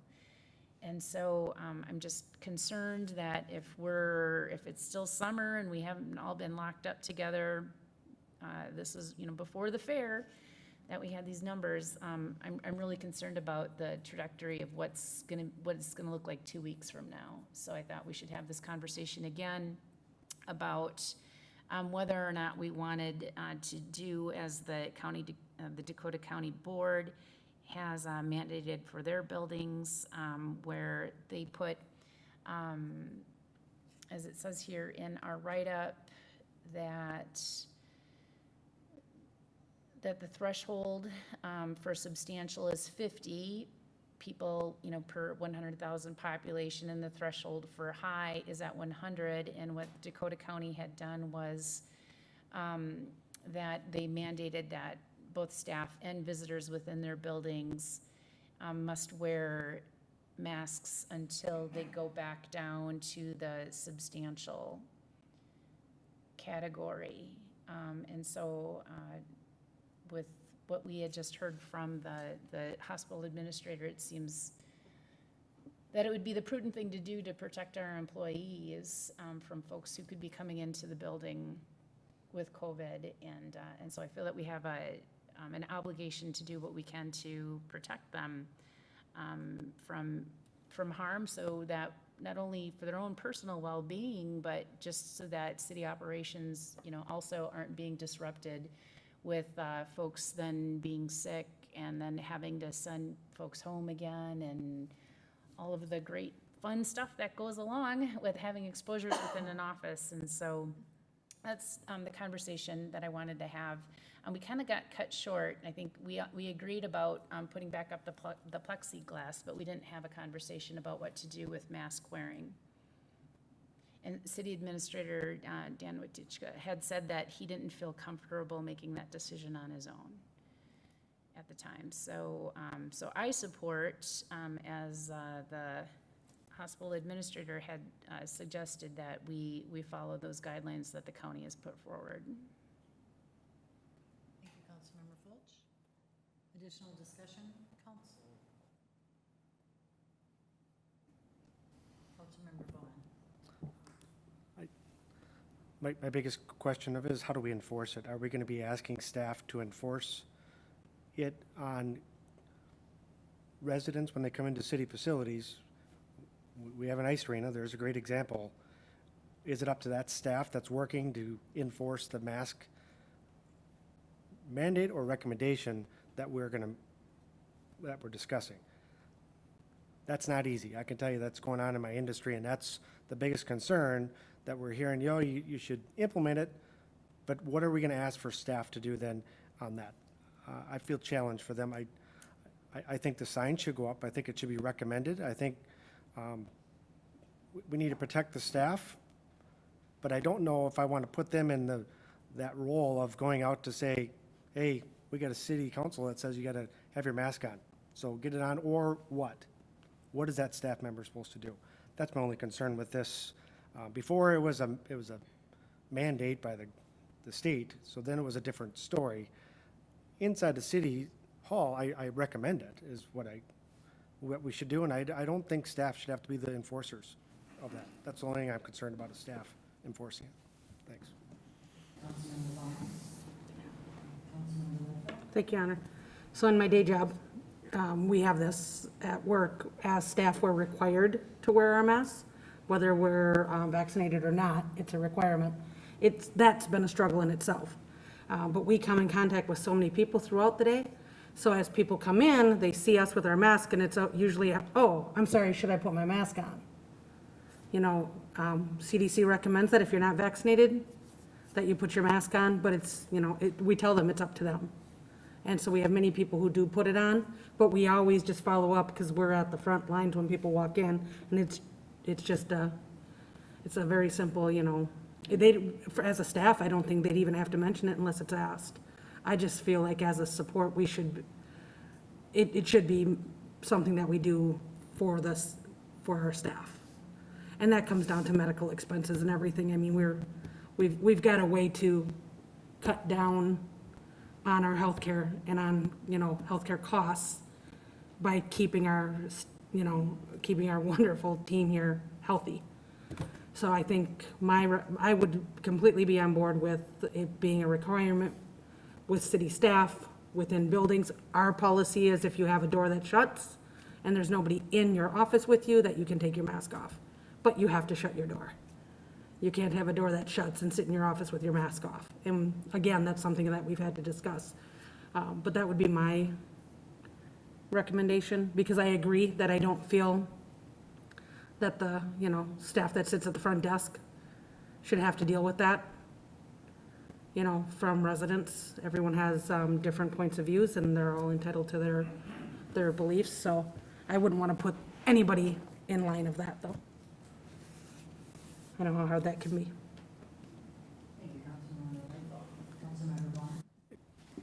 Excellent point. I appreciate that. I guess the biggest question is that social distancing thing that Helen talked about today. If someone's in their workspace, this is why I really don't want it in front of the council. I think staff knows best what their spaces are like, and if they have by themselves in their space and they got distance, it's up to the staff at their workstation. But if they're moving throughout a city facility, you should wear your mask. Can I respond, Your Honor?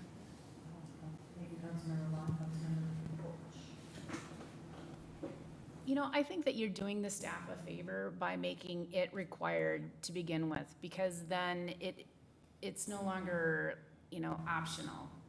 It's, okay, you come into a city building and you're required to wear a mask. And do you,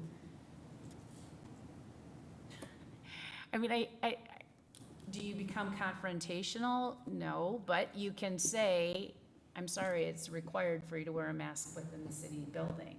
And you know what? Like 9 out of 10 people will go, yeah, okay, I'm sorry, thank you, right? Because the majority of people do what they're asked.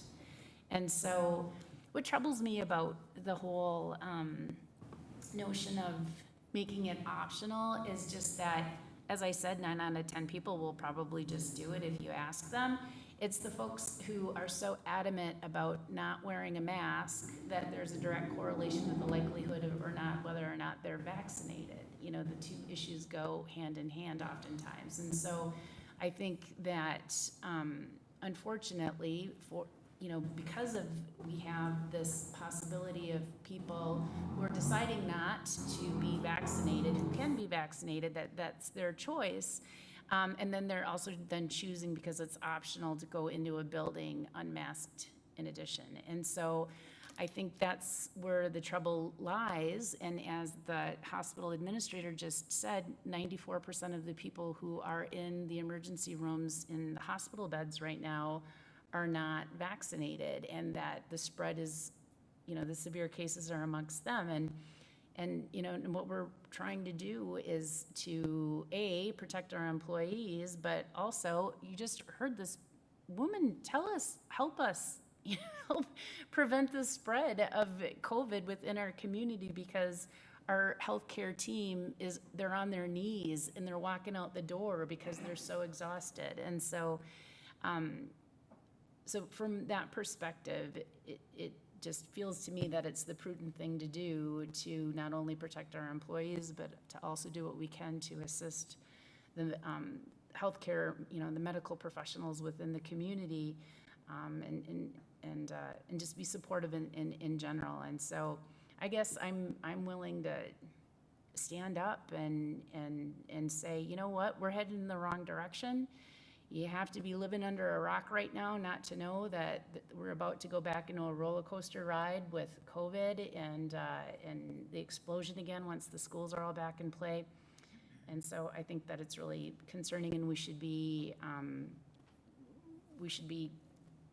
following suit as the county has done, because they're charged with public health for our county, and if the board is following the recommendations of the public health department, then it just seems logical to me that we would be doing the same. Thanks. Thank you, Councilmember Fultz. Councilmember Thank you. I'm just curious, we were trying to be considerate of putting something on staff, but we don't, I guess I don't have any idea one way or another whether that's a problem for staff or not. So is there some sense of, don't put that on me as a enforcement of policy or whatnot?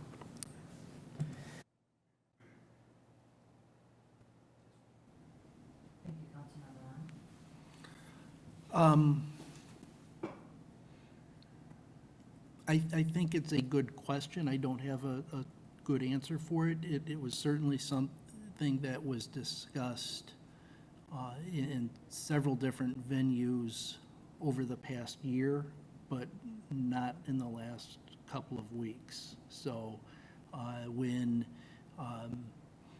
there were state-imposed restrictions on businesses, or when we closed fenced-off portions of the parks, which was not state-imposed, that was here at council. There was a lot of discussion about more of an educational approach and not being confrontational, including, the police department, taking an educational approach. When there were state mask mandates, I can't even recall dates these days, but this past year, similar discussions about if somebody refuses, or during the elections, if somebody refuses, we weren't gonna take a hard stand on that. It'd be more of a, hey, it's required, but we're not gonna refuse service or anything along those lines. So that might give some context, but in the last couple of weeks, that has not been a discussion or has not come up when talking with the management team. What are we hearing or things that we're getting from our staff? Internally, it hasn't come up. I don't know what the immediate thoughts are, other than here's what we were doing previously.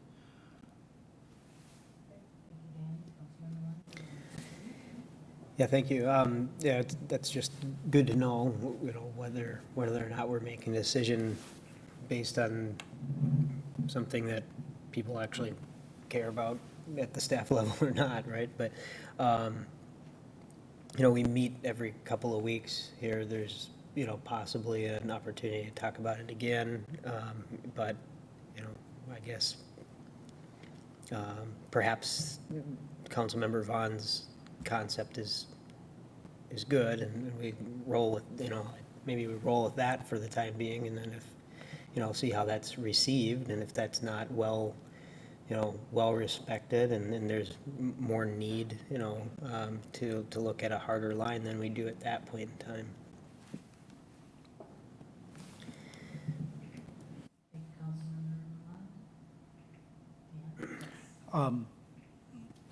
A little bit play on Councilmember Lund's comment there. I think it picks up, there were a couple of other comments earlier that just for clarification. Currently, within my authority over staff, we have, as of early August, I forget the date, but early August, we did put signs on the doors saying, hey, public, CDC recommendation is that you wear masks indoors, even if you are vaccinated. So that piece is there. The directive to employees is that when you are unable to consistently maintain social distancing, including use of plexiglass, that you're required to mask when indoors, city, on city time. That is, although that is based off of prior, some interpretation, but prior state mask mandates, which is not consistent with the current CDC piece. The current CDC piece would say no exception for social distancing, no exception for plexiglass, no exception for legislative bodies. The directive to staff is based on what the prior no longer in existence, but using it as context. Prior state mandate said if you can maintain social distancing, so I'm walking down the hall, I don't know if I'm gonna run into somebody or not, but I'm in my office, even with an open door, I'm separated. The state gave an exception for plexiglass between cubicles as long as it was, I think it was shoulder height.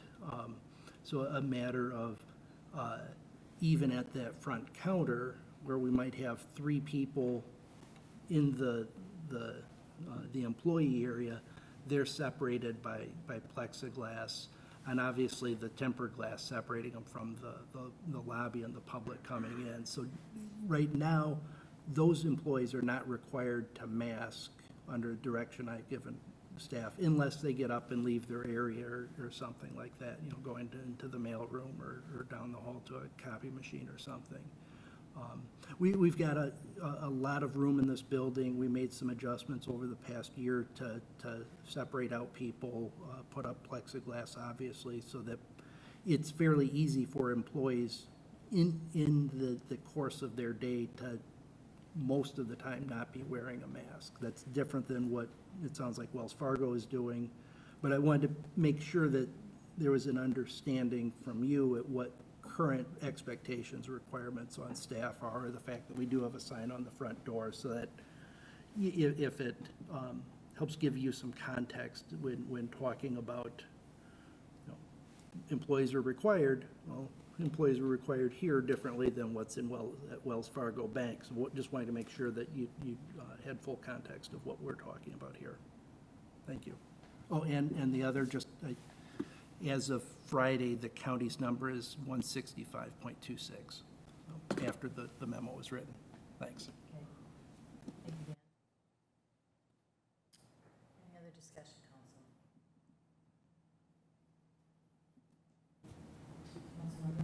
Thank you, Your Honor. Dan, I guess the direction so far, so obviously this is why we're talking about it now, the direction so far to staff that if you're not, you know, you're kind of giving them the leverage to kind of make their own decisions as to whether or not they should wear a mask. I don't know that I can get on board with that idea. You know, when I look at my own surroundings at work, I am fully vaccinated. I do choose to wear a mask in most all environments. I do have staff that works for me that is not vaccinated, and if given the opportunity, they would absolutely not wear their masks. They're young and they're healthy and they're not afraid to get sick. I'm afraid to get sick. So I'm concerned, back to, I think it might have been Councilmember Fulch, who made the comment of when we're leaving it up to someone else to decide. I'm glad that my company isn't allowing them to make that decision for my own health, right? So my company said, no, this is what we're gonna do because we're gonna protect everyone. We can't afford for me to be out with COVID. We can't afford for anyone to be out with COVID. I don't think the city can either. I mean, like we had just heard, one person it's a sniffle and the next person's intubated. You know, I think we need to make that decision within the confines of our, you know, of our buildings to say, we can protect this. And it's just a mask. You wear a hat in the winter and we wear gloves in the winter. It's just a mask.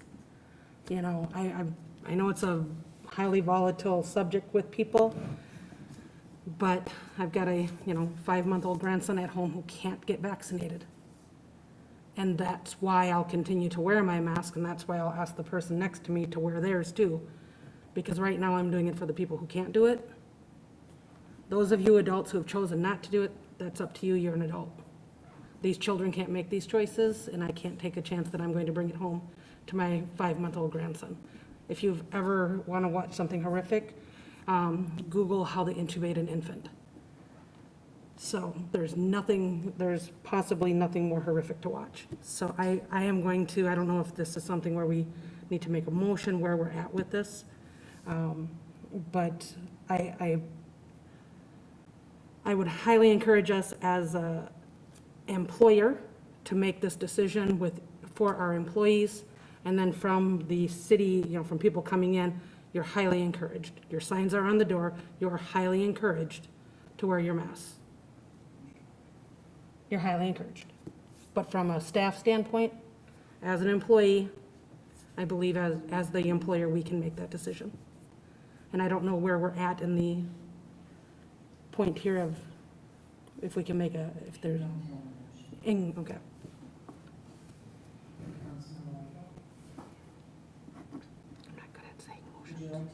I'm not good at making up motions. I'm much better when I have something I can read. We all know that. But thank you, Your Honor. I would like to make a motion that for the interim, until we can review it again based on numbers, that we require all city staff to wear masks while in our city buildings. And encourage guests through signs and posters and such. We would highly encourage our guests to wear them as well.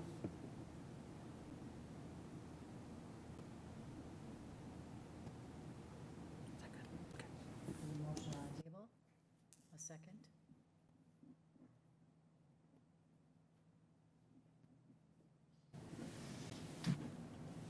Councilmember Lund will second that.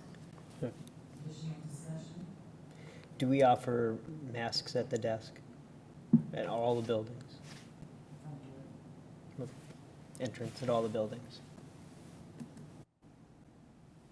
We do have a supply of surgical masks at all at the front counters of all the buildings. It's possible that some of them might be a small supply and need to be resupplied, but there is an inventory at each of the front counters. Councilmember Vaughn. To clarify, we have a motion and a second then? Yes, we do. The question that I would have, and I probably can't support the motion, is we don't have a definite date to say we're going to meet on it, or who's going to meet on it. I just think it's in fairness to our staff to say the committee, whatever committee would be, someone's going to have to look at this or wait, what number, who's going to be the number watcher to say, oh, you're okay to do it, and then are we down? But are we creating a policy that says, oh, it's back up? Off of what data? Who's the gatekeeper? That's where it's too vague for me. I just think it's, the current motion is too vague for me. Thanks. Councilmember Vaughn, and then Dan will answer. Just as a point of clarification, every Friday we get updated numbers from Dakota County Public Health. So anticipate that if the threshold is 50 for substantial or 100 for high, and currently are at 165, we would get that number every Friday, but I think I saw something that the county is going to start doing it on Thursdays, but weekly we would get that number. And certainly, unless it moved real fast, we'd certainly see some sort of trend at what direction it's hopefully moving. And quick, Your Honor, could I yield the question to Councilor Liefeld? You had mentioned that your current employment, if someone has an office by themselves with the door shut, they're not required. Are you requiring that, or are we, if someone has an office here, your motion would say they have to wear a mask while they're in their office? Is that, How many- that's where I'm a little vague on How many offices here have doors?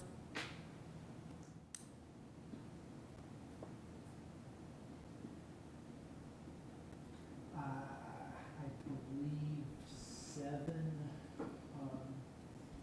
believe seven, plus there's presently one or two open offices that are not in use, the vacancy and Otherwise, it's basically cubicles.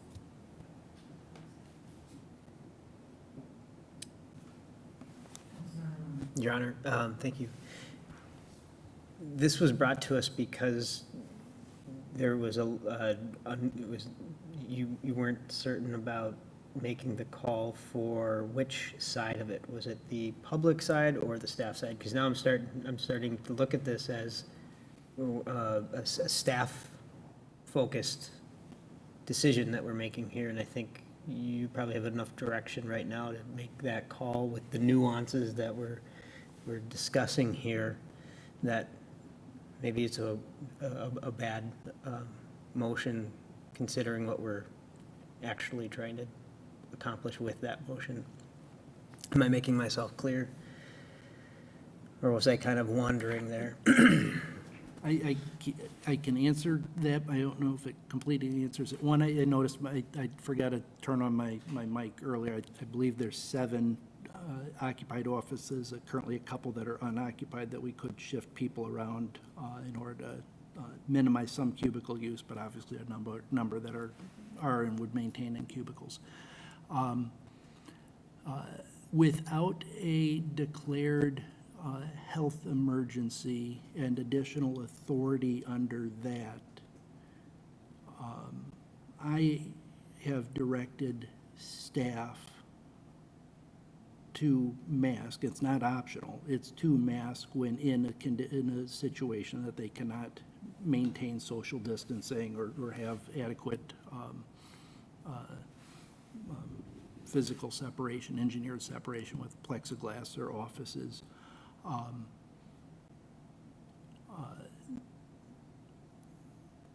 Without having that declared, the additional authority under the declared emergency, some sort of restriction on the public coming in really is more of a policy decision for council than operational decision that I'm handling with staff. So that's why this was initially on the agenda a couple of weeks ago. It wasn't a matter of what my comfort level is. It's a matter of I acted within my authority and wanted to make sure if council wanted to act further, that you had that opportunity. In putting on the agenda so you could have that robust discussion around it. Thank you, Dan. So, and I worded that poorly, not the lack of comfort. I think I maybe just misunderstood why it was coming to us, but kind of feels like we're making a motion that is accomplishing what's already happening today. So I'm going to withdraw my second.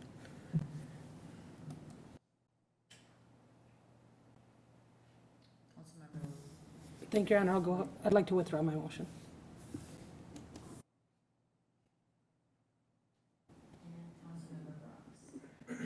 So is there further discussion about the public part? Because that's what the purpose of this discussion was supposed to be, was about the requirements for the public when they enter the building. Does anybody have any strong feelings they'd like to share about that part of things? I don't, but I'm willing to listen if others do.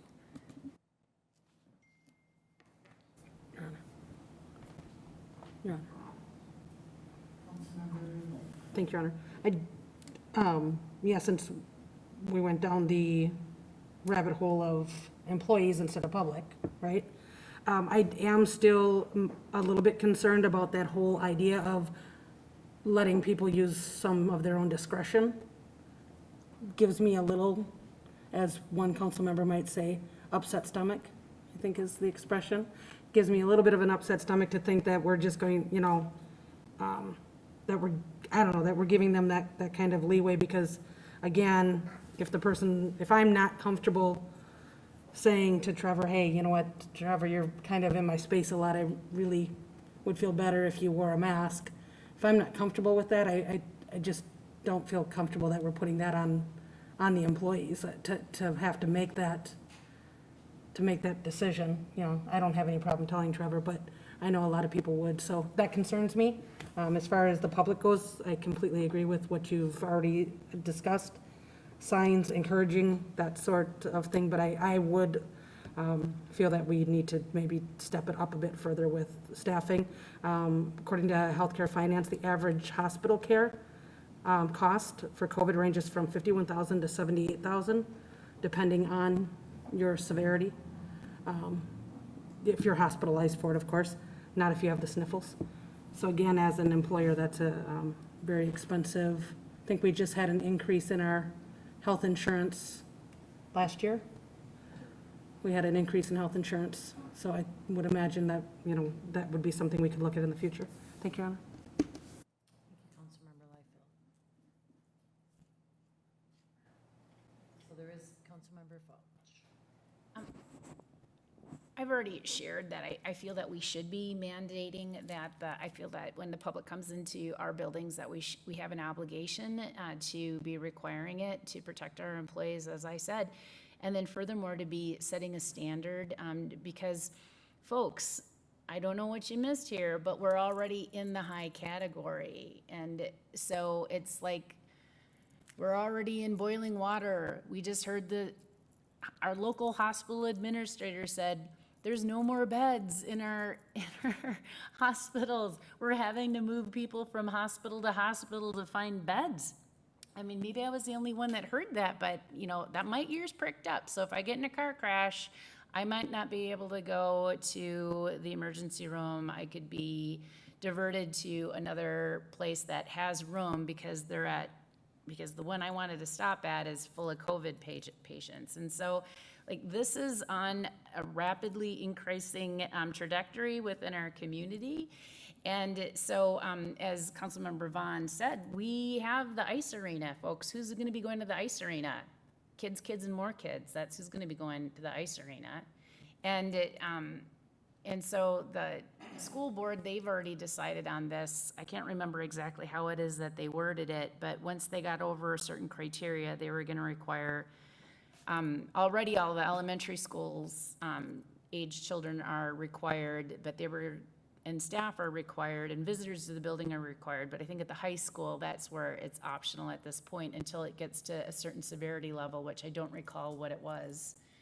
But so, just so you're all aware, like, I don't know what it's gonna take for it to be a high enough priority. I mean, ask yourself that. What is it gonna take? What is gonna be that high enough boiling point for you to agree that we need, as leaders within our community, to be looking out for the betterment of our employees, our operations, and for the well-being of everyone here. And so, so I guess that's the question I'm gonna leave you with, because I guess I'm perplexed as to why it is that we wouldn't take a leadership role and follow the county as they've seen fit for all of their buildings, following the recommendations of the Public Health Department, right? So I guess I don't have the answer right now because everyone's being very quiet, but I think that it does come down to having some political courage as to how it is that we're going to lead within our community and look out for it. So that's it. Thanks. Thank you, Councilmember Fulch.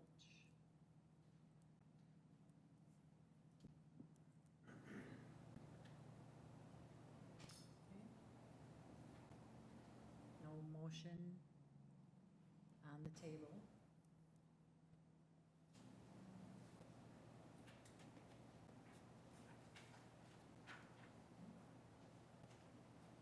So then, Councilmember Fulch, you brought it to us, so if there's a motion you would like to have, then you, Well, I'll make the motion, but I know that folks they're gonna vote it down. I'll make a motion to require that the public be required when entering a city-owned facility that a building, that they be required to wear a mask. That's simple. Until, and following the county's guidelines, until we have, within our county, gone back down to a substantial level, or the council at least makes another decision to adjust. But at least, I mean, that would be mirroring what the county is doing at this point. And as is Washington County. and second by Councilmember Leifeld. Additional discussion at this time, council. Councilmember Vaughn. All in favor of the motion. I just want to know who's going to enforce it. Are we asking staff to enforce it? Or are we asking code enforcement? We have one. Police, I mean, I don't want someone saying, hey, staff member, go over there and tell that person to get a mask on inside the ice arena when they're skating, because now you're going to open up even more. It's not fair to our staff. I want to protect our staff. That's why I'm glad Councilor Lund separated this two issues. That there's staff, I think staff should wear a mask. It's that simple. I think Dan's doing the right direction, and I think he should keep that up. I support that 100%. But on entering our facilities, yes, it should say masks are highly recommended. But I do not want to put our staff in that area to have to go mandate that, because I don't know who they call. And I don't want, the Zamboni driver is 18 years old, and they're going to run into somebody that's going to say, you can beat it. I hate to say it, that's going to happen.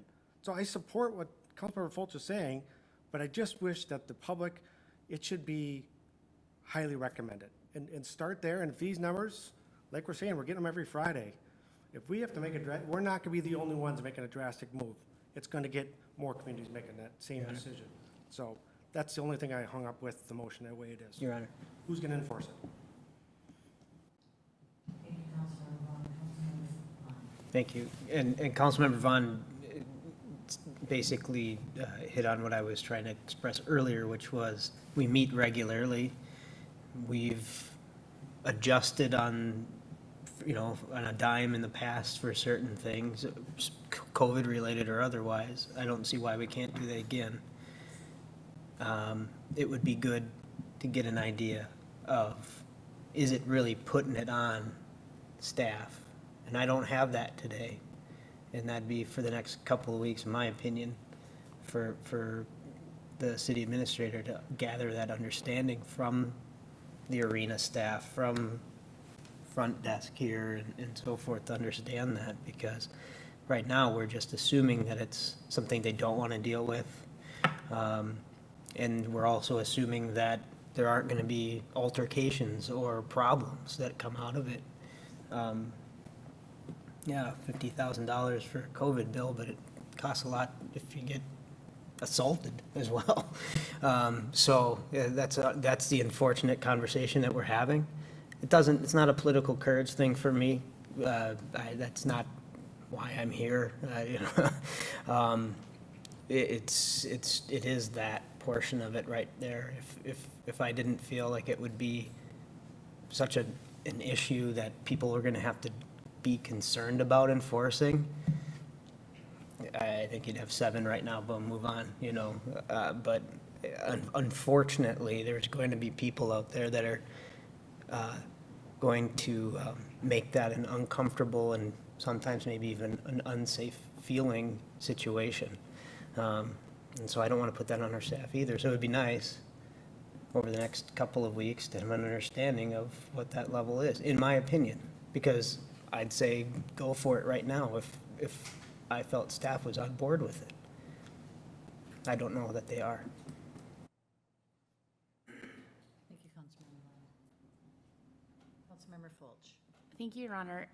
It's not like we haven't had some experience about what happens, when folks come into buildings and they're required to wear masks. I'm not aware of that the city has had any problems with this. I mean, we just came out of all last winter, right? It's like it's not new that people are required to wear masks. And so, but however, it did bring up a good point about athletes having to wear a mask, which is ridiculous when they're skating, I mean, I know, right? And so I didn't think about the actual athletes, and I don't want to get into those depths of the athletes and what that means, honestly, because I know how hard it is to breathe in those masks, and you can't.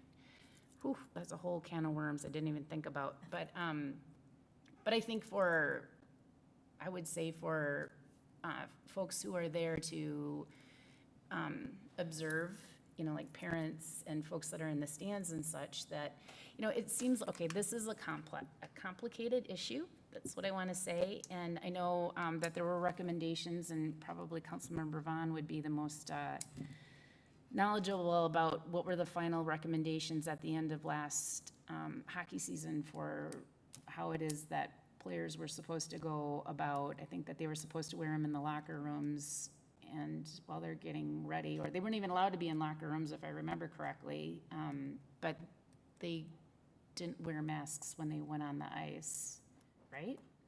I don't think so. So it does get kind of technical, and I don't know if guidance has already been released for this upcoming season for rinks.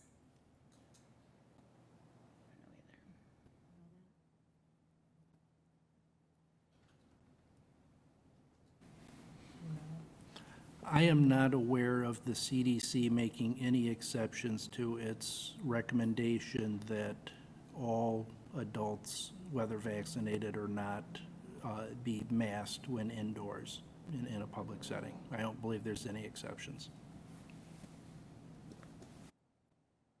Hey, Councilmember Fultz, sure. But, correct, but from being, just the logistics of being an athlete and trying to manage a mask while they're out on the ice is another matter. And I think a lot of kids had, the bandana things that they were using, I'm forgetting what those are.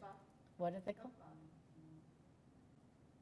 And so, what was that?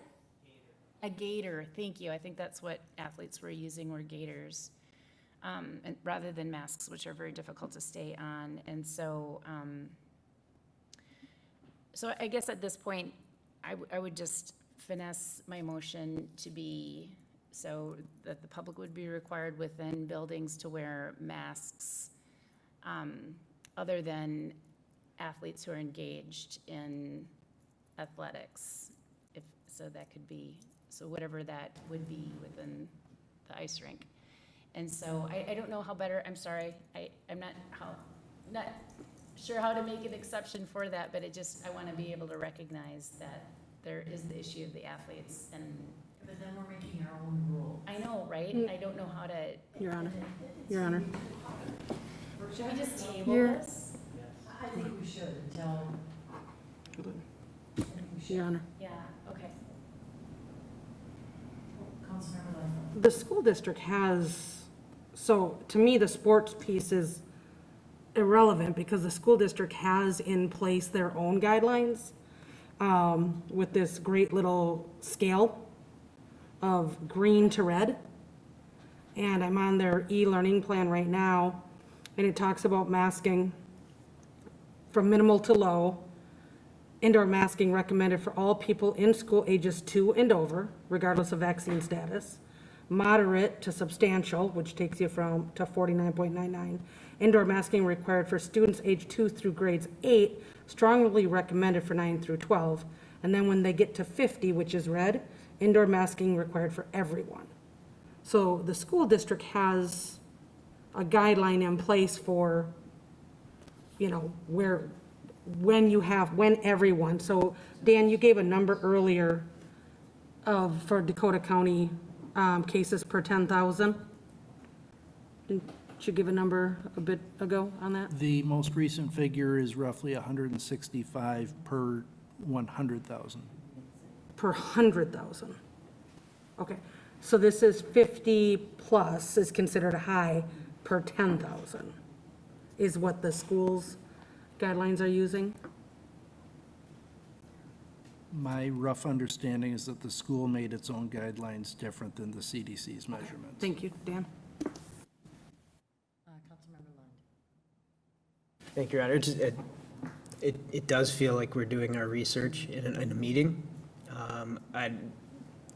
I like discussing things in a meeting, but I feel like we should be deciding things in a meeting, not creating the research.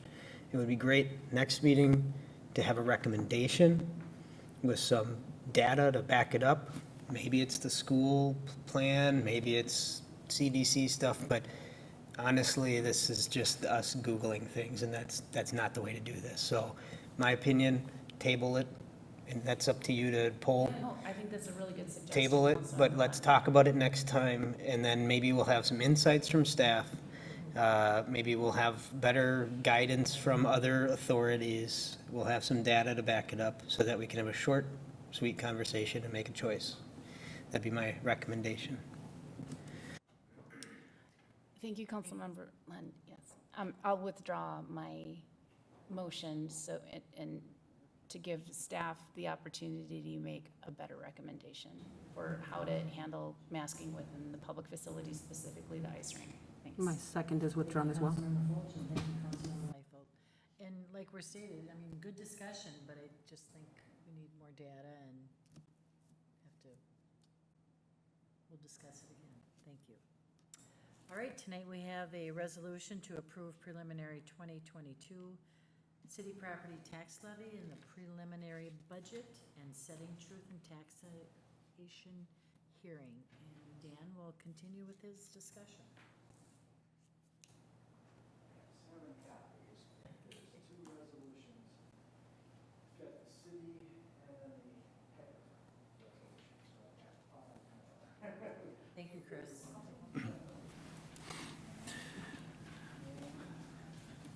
As I'm sure you remember, we had a city council budget workshop preceding the regular meeting.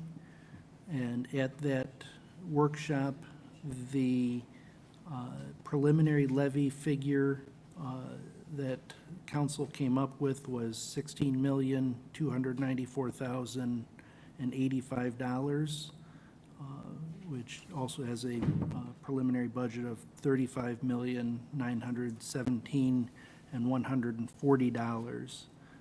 So those are numbers that would be in the fill in the blank from the resolution that was in your packet. It would also set the truth and taxation hearing for our December 6th city council meeting with a continuation date if needed, the December 20th council meeting 2021, typo in the resolution.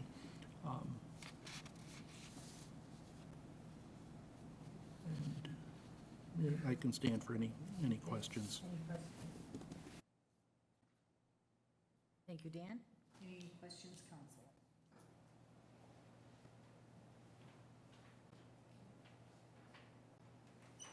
And I accept a motion to approve a resolution adopting the preliminary 2022 city property tax levy, preliminary budget, and setting truth in taxation hearing date. Councilmember Fulch? Second. Councilmember Brox is a second. Discussion, council? All those in favor of the motion state by saying aye. Aye. Opposed, state by saying nay. And that motion prevails. Okay, we also have a resolution tonight for the approved, proposed 2022 HEDRA HRA special tax levy, and we have City Administrator Dan Matejka.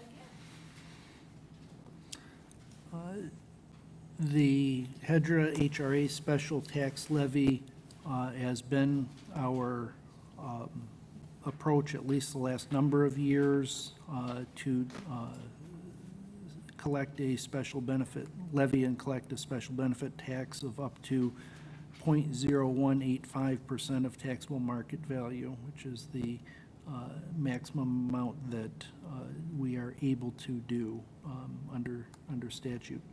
But that is the resolution before you. If there are any questions, I can stand for those, or John Hensman, our Community Development Director, obviously has greater insight into the workings of HEDRA. Thank you, Dan. Councilmember Vaughn. I make a motion to approve Resolution 9-9-21, the HEDRA levy. Second. Second.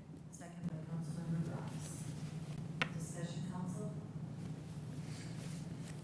All those in favor of the motion, state by saying aye. Aye. Those opposed of the motion, state by saying nay. And that motion prevails. Okay. Council, do you have any announcements? Councilmember Vaughn. Real quick, Your Honor, I just want to let the colleagues know that, as you know, I chair the Great River Rail Commission. We were awarded the $10 million to move forward with the project. I did receive a letter from the chair of Dakota County Regional Rail Authority, Liz Workman, and I'll forward it to everybody on staff, but Dakota County has chosen to leave that commission. I haven't talked to Commissioner Slavic yet about the reasons why, but I'll forward it to everybody, but I just want to let you know that Dakota County chose to leave that commission that we're on. I'm still on it, representing the city, and I'm still the chair, but they have a 90-day notice is what they gave us. So Commissioner, Dakota County will be with through the end of the year. I'll forward it to everybody. Thank you. Councilmember Vaughn. Any other announcements? Okay, I have a few. Happy birthday last week to Councilmember Jim Fox on the 31st. We will have a dedication of the mural, Our Growing Diversity Welcoming the Future, at 7 p.m. on Thursday, September 9th. And thank you to the artist Danny Bianacci for the beautiful addition to our community. If you haven't seen it, it is amazing. It brings so much color to that area of the downtown area. If you don't know where it is, it's on the back side of the Hastings Family Service Building. So, the Fire Relief Association Booyah is Saturday, September 11th. Rotary's Rivertown Live Concert is Saturday, September 11th as well. The Minnesota Department of Veterans Affairs marks the 20th anniversary of 911 with a Day of Remembrance ceremony at the state capitol on Saturday, September 11th. In addition to memorializing the events of that day and honoring those impacted, this event is focused on bringing the community together through a message of hope, unity, and resilience. Summer programs at Levy Park. Tuesday, September 14th is Performance in the Park with Lumen Theater Lab, sponsored by Smead Manufacturing Company and the Metropolitan Regional Arts Council. Saturday, September 18th is Bike with a Ranger. Pre-registration is required. The city is partnering with Tennis Sanitation and Certified Recycling for a fall cleanup event September 20th through October 1st. Wednesday, September 8th, there is a planning committee meeting of council at 7:30 a.m. Thursday, the 9th, Hedra has a 6 p.m. meeting. Monday, the 13th, is planning commission at 7 p.m. Tuesday, the 14th, is a park and recs commission meeting at 7 p.m. Monday, September 20th, we have a council workshop at 5:30 and a council regular meeting at 7 p.m. With that, I would ask for a motion to adjourn. Councilmember Vaughn and Councilmember Brox. No discussion. All those in favor of adjourning, state by saying aye. Aye. Those not in favor of adjourning, state by saying nay. And that motion prevails. Thank you.